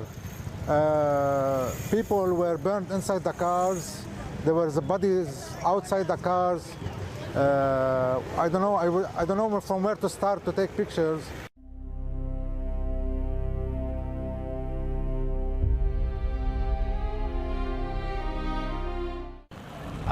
So I arrived and then I took that position right here, and in order to have a good vision on that building that was really damaged and where a lot of people were working there, emergency service, they tried to take out some bodies. There was dead people, there was people still alive, they are trapped in their building.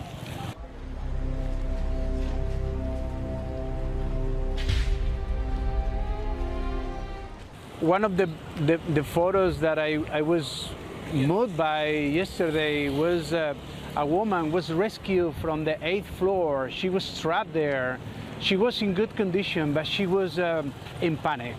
So then she was taken by the firefighter truck, taken in a huge ladder, and then taken down. So that moment, her face was, I think, something I feel. Something when I took the photo, and obviously was, I think, impacting photo.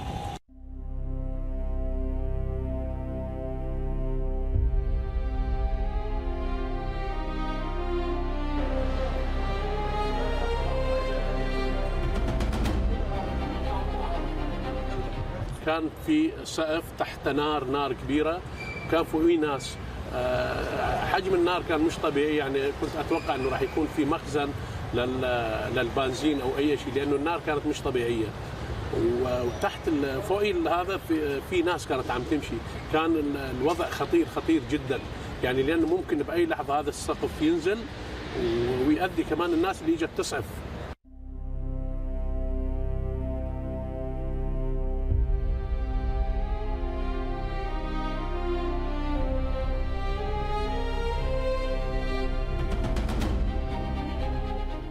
we focus, usually we focus on the Beirut suburb, but this time the strikes was from very far away from the suburbs till Beirut. We're talking about a huge area, and I didn't accept that. I didn't imagine it will be from south till north Beirut. I didn't know even where the strikes it is hitting. So I start looking left, right, shooting. So the strikes was too much that I couldn't even cover everything.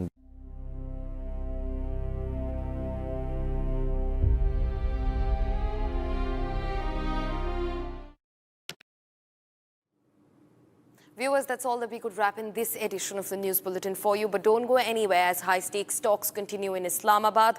Now, Iran has warned that they will continue striking the entire Gulf region in case Israel-first talks are spoken about in Islamabad. Getting you all the details after this short break. Stay tuned to Republic TV.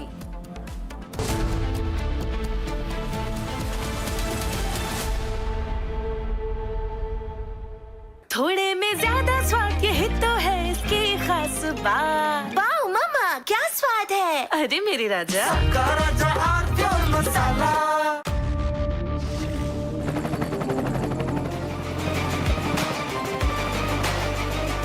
Character, the taste of success. चमकी चाट से क्या बना है? आलू चाट या fruit चाट, स्वाद बनाए चमकी चाट। क्या बात है? स्वादिष्ट पकोड़े और फरसान, अरे चमकी चाट है इसकी जान। असली स्वाद सिर्फ चमकी चाट।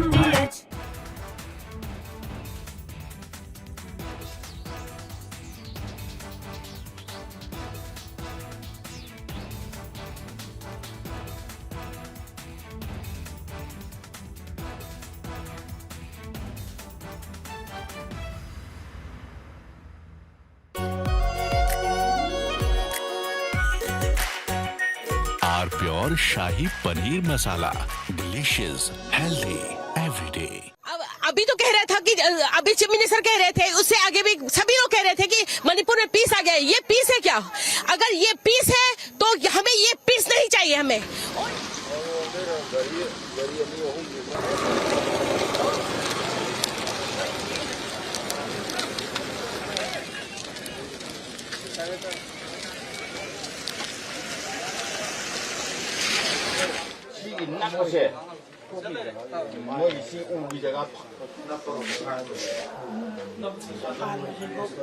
ये बॉम्ब ब्लास्ट 1:05 में हुआ है।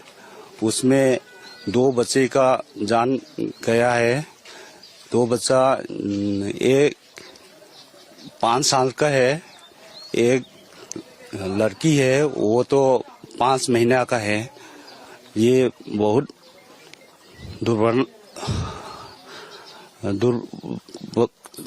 छह इंसिडेंट है। उसका माँ भी अभी भी इंजर्ड है, हॉस्पिटल में ट्रीटमेंट के लिए घायल तरीके से इंजर्ड है। ये आतंकवादी लोग हम लोग को टारगेट कर रहा है, मैतेई लोग को। इसलिए सरकार से विनती है, जल्द से ये घटना के सॉल्यूशन चाहिए, इसके लिए इंसाफ चाहिए।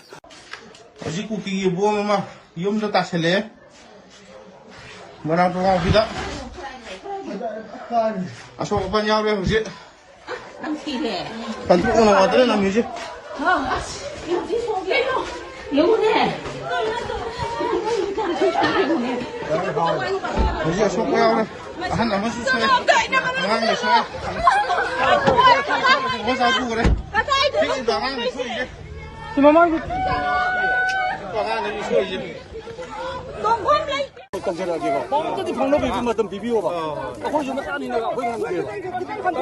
지면 저도 경제라기가 뻔히 방로 비비 맞던 비비오가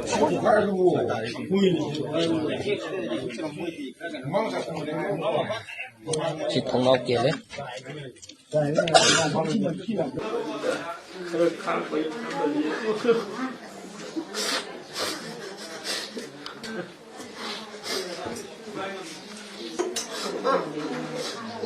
ये घटना करीब 1:05 में ऐसे होंगे, यही घटना हुआ है। ये अभी ये नॉर्थ साइड में हमारा बहू के साथ दो बच्चा है, वो तीनों एक साथ होता है, इसमें एक घटना हुआ है।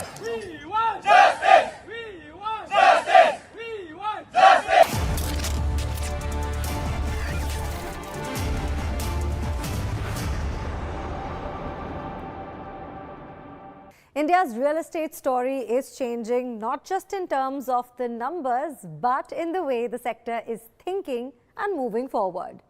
On one hand, policy is stepping in to unlock stuck projects. On the other hand, the domestic capital is quietly taking the lead. And now a new generation of leaders are beginning to shape what comes next. From markets like NCR to the way we design, build and invest, the shift is already underway. Welcome to Our Estate, Building the Nation. My name is Nayan. Let's take you through the top stories shaping the sector this week.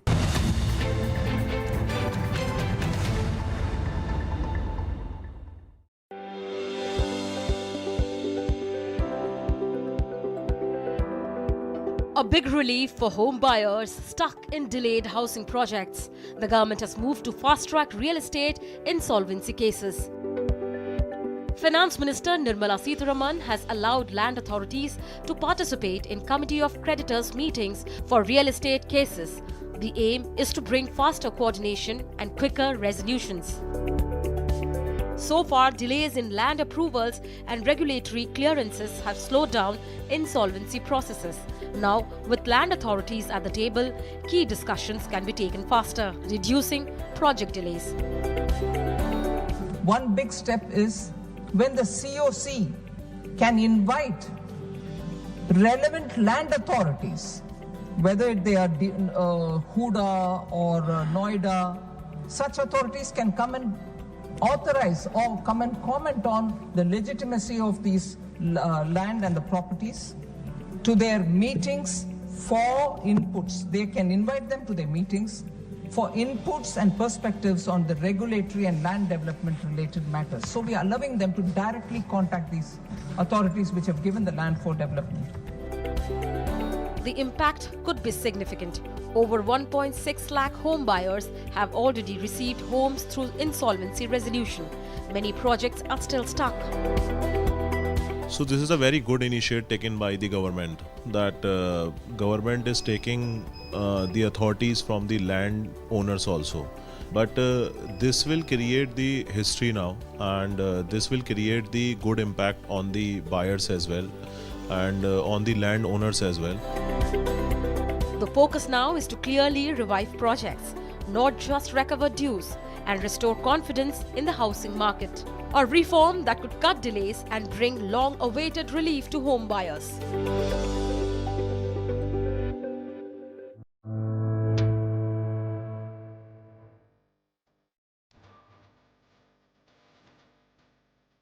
India's real estate market is off to a strong start in 2026.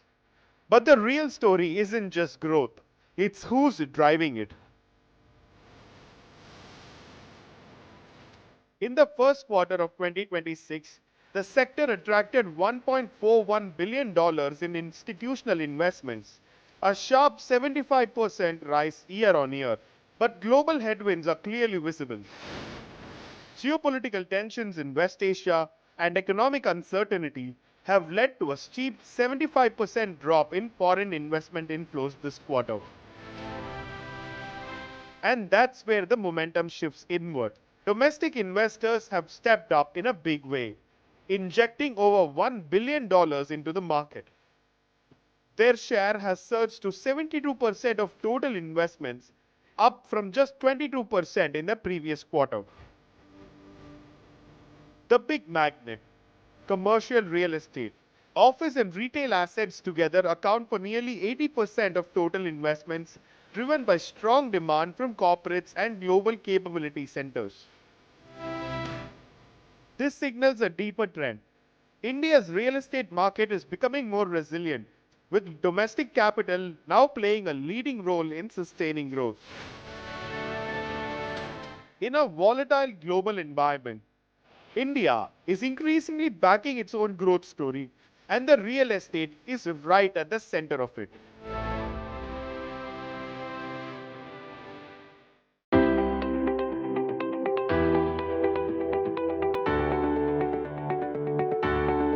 In a move to empower the next generation of real estate lenders, NAREDCO's Next Gen has launched its NCR chapter.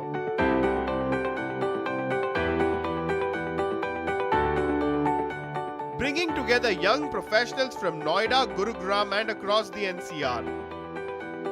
The platform aims to drive collaboration, innovation and stronger policy engagement.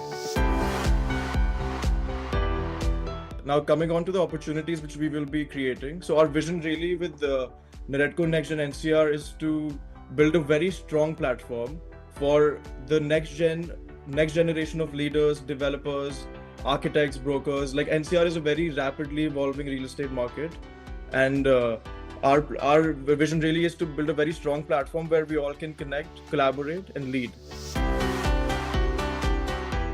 The chapter will be led by Siddharth Jain as president, focusing on building future-ready leadership in one of India's most active real estate markets. With NCR at the center of rapid urban growth, the initiative will focus on sustainable development, industry dialogue, and knowledge sharing. So we really want to ensure that NCR as a region comes out very nicely, and we want to align it with Prime Minister's vision of it becoming a smart city, and NAREDCO Next Gen NCR is ready to help them in whatever way possible. Through summits, roundtables, and direct engagement with policymakers, the chapter aims to shape a more innovative and future-ready real estate ecosystem.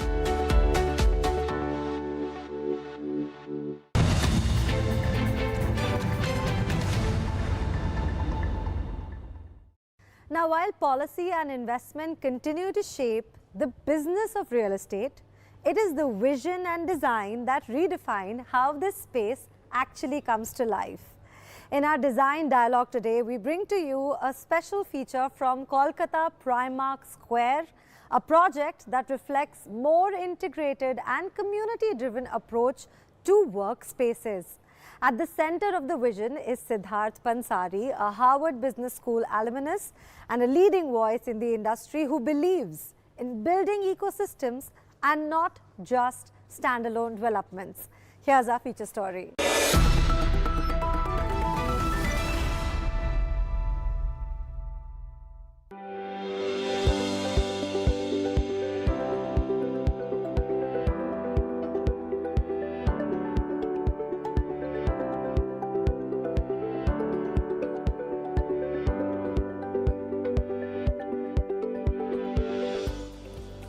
Namaskar, I am Siddharth Pansari and it's a pleasure to be on this show today, and it will be a great journey to share our learning on the Primark journey with all of you.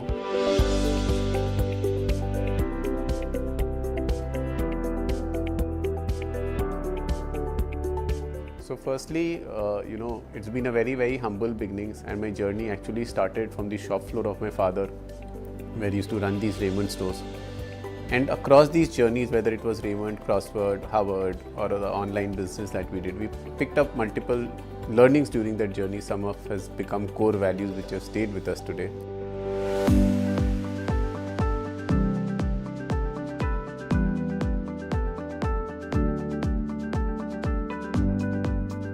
I really believe life should be like a crossword puzzle, full of fun plus learning. And throughout my journey and the journey that will be forward, learning has been a very, very key part of what I am and what I want to be. So bookstores, I really believe, add a lot of value to us, and it's also our way of giving back to society. Everything in life can't be money, though bookstores don't make money or the money that other businesses make. It is something that has really motivated me and shaped me. One of the really important parts or the fulfilling part of my journey has been crossword or story, where my interactions through different people, through different fields of life, meeting a Booker Prize winner, or winning a Nobel Prize winner like Amartya Sen, sharing the same dais with them, interacting with them, has really shaped me, has really made me accept diverse points of view, and has really shaped the character or the person that I am. So it really, really adds a lot of value to us, and it's beyond commerce.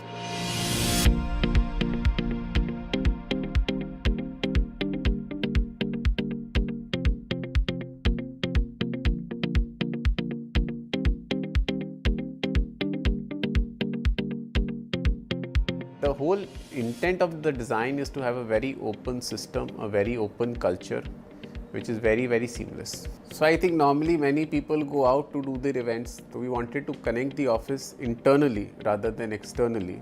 So we wanted a space where people could come together for town halls, for meetings, for interactions, for get-togethers.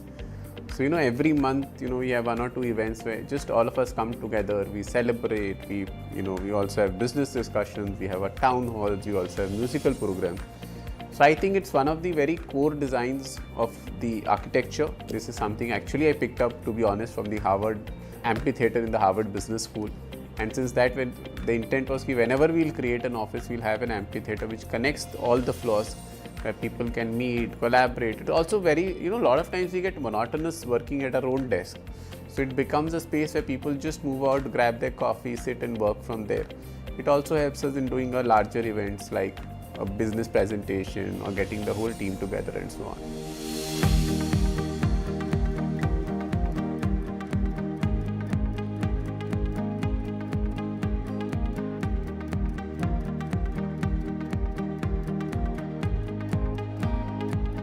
We also really believe, good quality of air, greenery, landscapes really adds value to our lives and health. So that has been an essence. What we've also done is tried to work around the limitations. In every project, in every thing that we create, there are constraints. We've also ensured that we have more than 1,600 planters inside the office when you walk through, which ensure that there is a good quality of air for everybody in the office who's working over here, even for the customers, even for the visitors who come here. So I think I take great pride in saying that this is one of the most indigenous offices that you will see in India, where there is 100% material, made in India for India. There is not even a single square feet of Italian leather or Italian flooring. And throughout this journey, we've tried to use as much as natural materials as possible, whether it's the wood that we've sourced or any of the materials that we've sourced, to try to employ normal. Even the art that we have in this office, if you look around the art, is all done through local artisans in Bengal, and that's how we've been able to make this office. Also, it's very, very driven by efficiency and function. So instead of having things which are very, very loud, we've had to very subtle design but very efficient design. So more than 50% of the office is carpeted, which actually reduces the noise. The other thing what we try to do, we have very, very large windows which ensures more sunlight. So each person is more energetic. Whether it's a home or an office, noise can actually be disturbing. It actually invades the privacy of people working. So what we've tried to do, we've tried to use sound-friendly materials, sound-resistant materials. So 50% of the office is carpet, which acts as a natural acoustic for sound. Apart from that, instead of having fancy false ceiling, we have acoustic ceilings.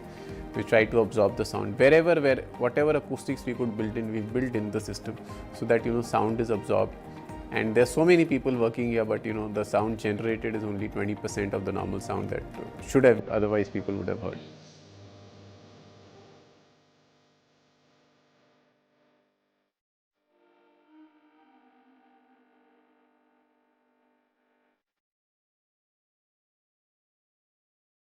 At Primark, quality wins over quantity. the essence is to do limited but really meaningful projects. Projects that really bring people together. People should enjoy using our homes even 20 years from now, and not only when they buy it. We also really understand the value of a home to the customer.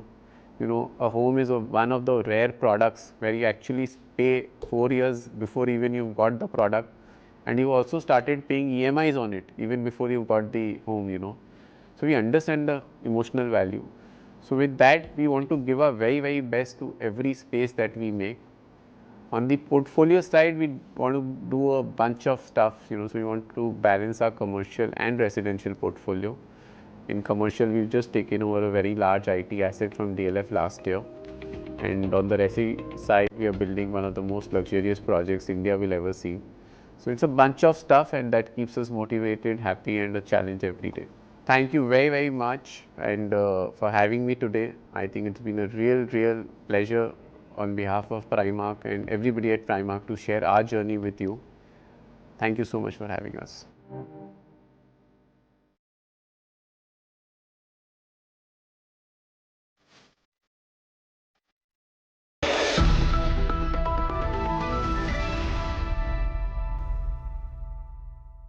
From how spaces are imagined to how they are actually built, the real transformation is happening at the level of materials, technology, and design thinking. In What's New, we take a closer look at the innovations driving construction today. From next generation materials to sustainability-led approaches and evolving interior aesthetics that are reshaping modern spaces.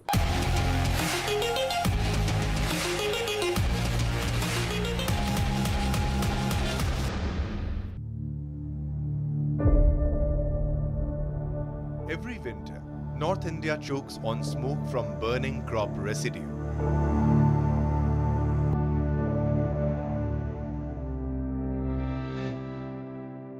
But what if that same waste could build our homes? Across India, startups are turning parali agricultural stubble into high-performance building materials. These agro-waste panels are not just eco-friendly, they are engineered to be fire-resistant, durable, and sound-absorbing. Instead of burning stubble and worsening air pollution, farmers now have an alternative revenue stream by selling it to manufacturers. For developers, this means access to sustainable materials that reduce construction emissions without compromising on quality. It's a solution that connects rural economies with urban infrastructure while directly addressing North India's pollution crisis. From farm residue to future-ready real estate, this is the circular economy in action. And this shift is already underway. Companies like Kriya Labs, Structure Eco, and Green Jams are converting farm waste into scalable construction solutions.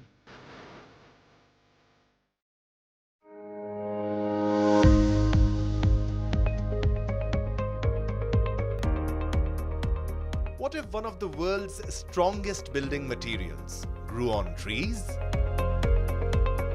Engineered bamboo is making a strong comeback in India's luxury and eco-conscious real estate.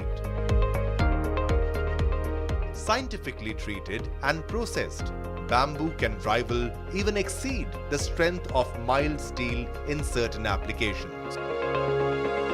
From boutique resorts to premium eco-villas, developers are using bamboo as a primary structural and aesthetic element. It's lightweight, flexible, and rapidly renewable, making it ideal for sustainable construction. In a country like India, where bamboo has deep cultural roots, this revival blends tradition with cutting-edge engineering.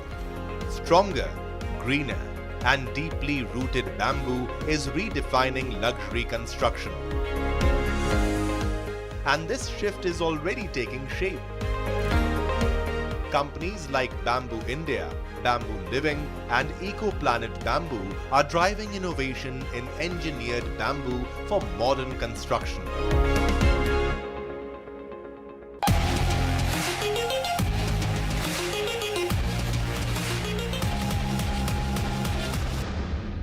And beyond all that's trending and transforming, there is one question that continues to define the market for the millions of Indians.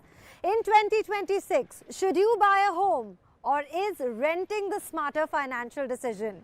In our Clarity Corner, we break this down with our insights from industry expert Ashwinder R. Singh ji, who's looking at affordability, flexibility and long-term value.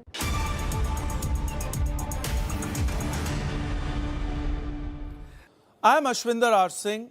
Let's get to the point. Let's begin with a question that sits at the heart of every Indian household. Should you buy a home or continue to rent? For decades, the answer was almost cultural. Ownership meant stability, renting meant transition. But in 2026, the equation has changed. And the data tells us why. Across India today, residential rental yields largely range between 2 to 4%. In many cities, even premium properties struggle to cross that band. At the same time, home loan interest rates remain elevated, which means from a pure cash flow perspective, renting often appears more efficient. But that is only half the truth, because real estate in India has never been a yield-driven asset. It is a capital appreciation asset. Over long cycles, well-located residential properties have appreciated at 6 to 12 to 15% annually. In some markets, returns over the last decades have crossed even 100 to 200%, which means the real return in real estate does not come from rent. It comes from time, and there is more. In just the last 1 year, residential real estate has delivered close to 15% total returns in key Indian cities, quietly and without the volatility seen in the capital markets. That is a structural difference. Renting gives flexibility. Buying builds ownership. So the decision is not binary. It is contextual. If your career is evolving, your city is uncertain, or your capital is better deployed elsewhere, renting is a rational choice. But if your income is stable, your horizon is long, and your intent is ownership, then buying becomes a long-term wealth decision. And there is one final layer: inflation. Rents in India are expected to rise year after year. Your EMI, once locked in a fixed rate, does not. So over time, rent becomes an expense, EMI becomes an asset. So what is the answer? In 2026, renting is not a mistake. Buying is not a shortcut. But in a volatile world, real estate continues to stand out as a stable long-term asset class. And clarity is not choosing between rent and buy. It's knowing when to move from flexibility to ownership.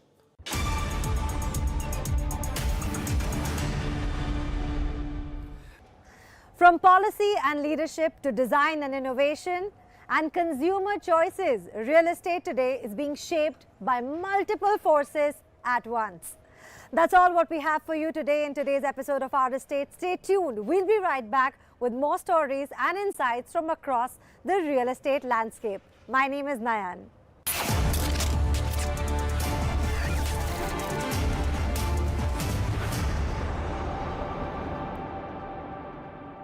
प्यास बुझाए ठंडक लाए सबको भाई जीरा सिर्फ MDH का जलजीरा जीरा सिर्फ जीरा सिर्फ असली रिफ्रेशिंग, असली स्वाद, असली मजा।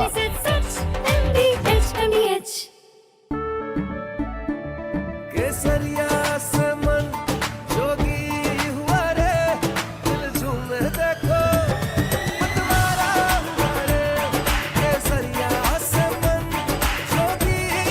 हर पल मनाओ केसरी त्योहार। विमल, बोलो जुबान केसरी। चमकी चाट से क्या बना है?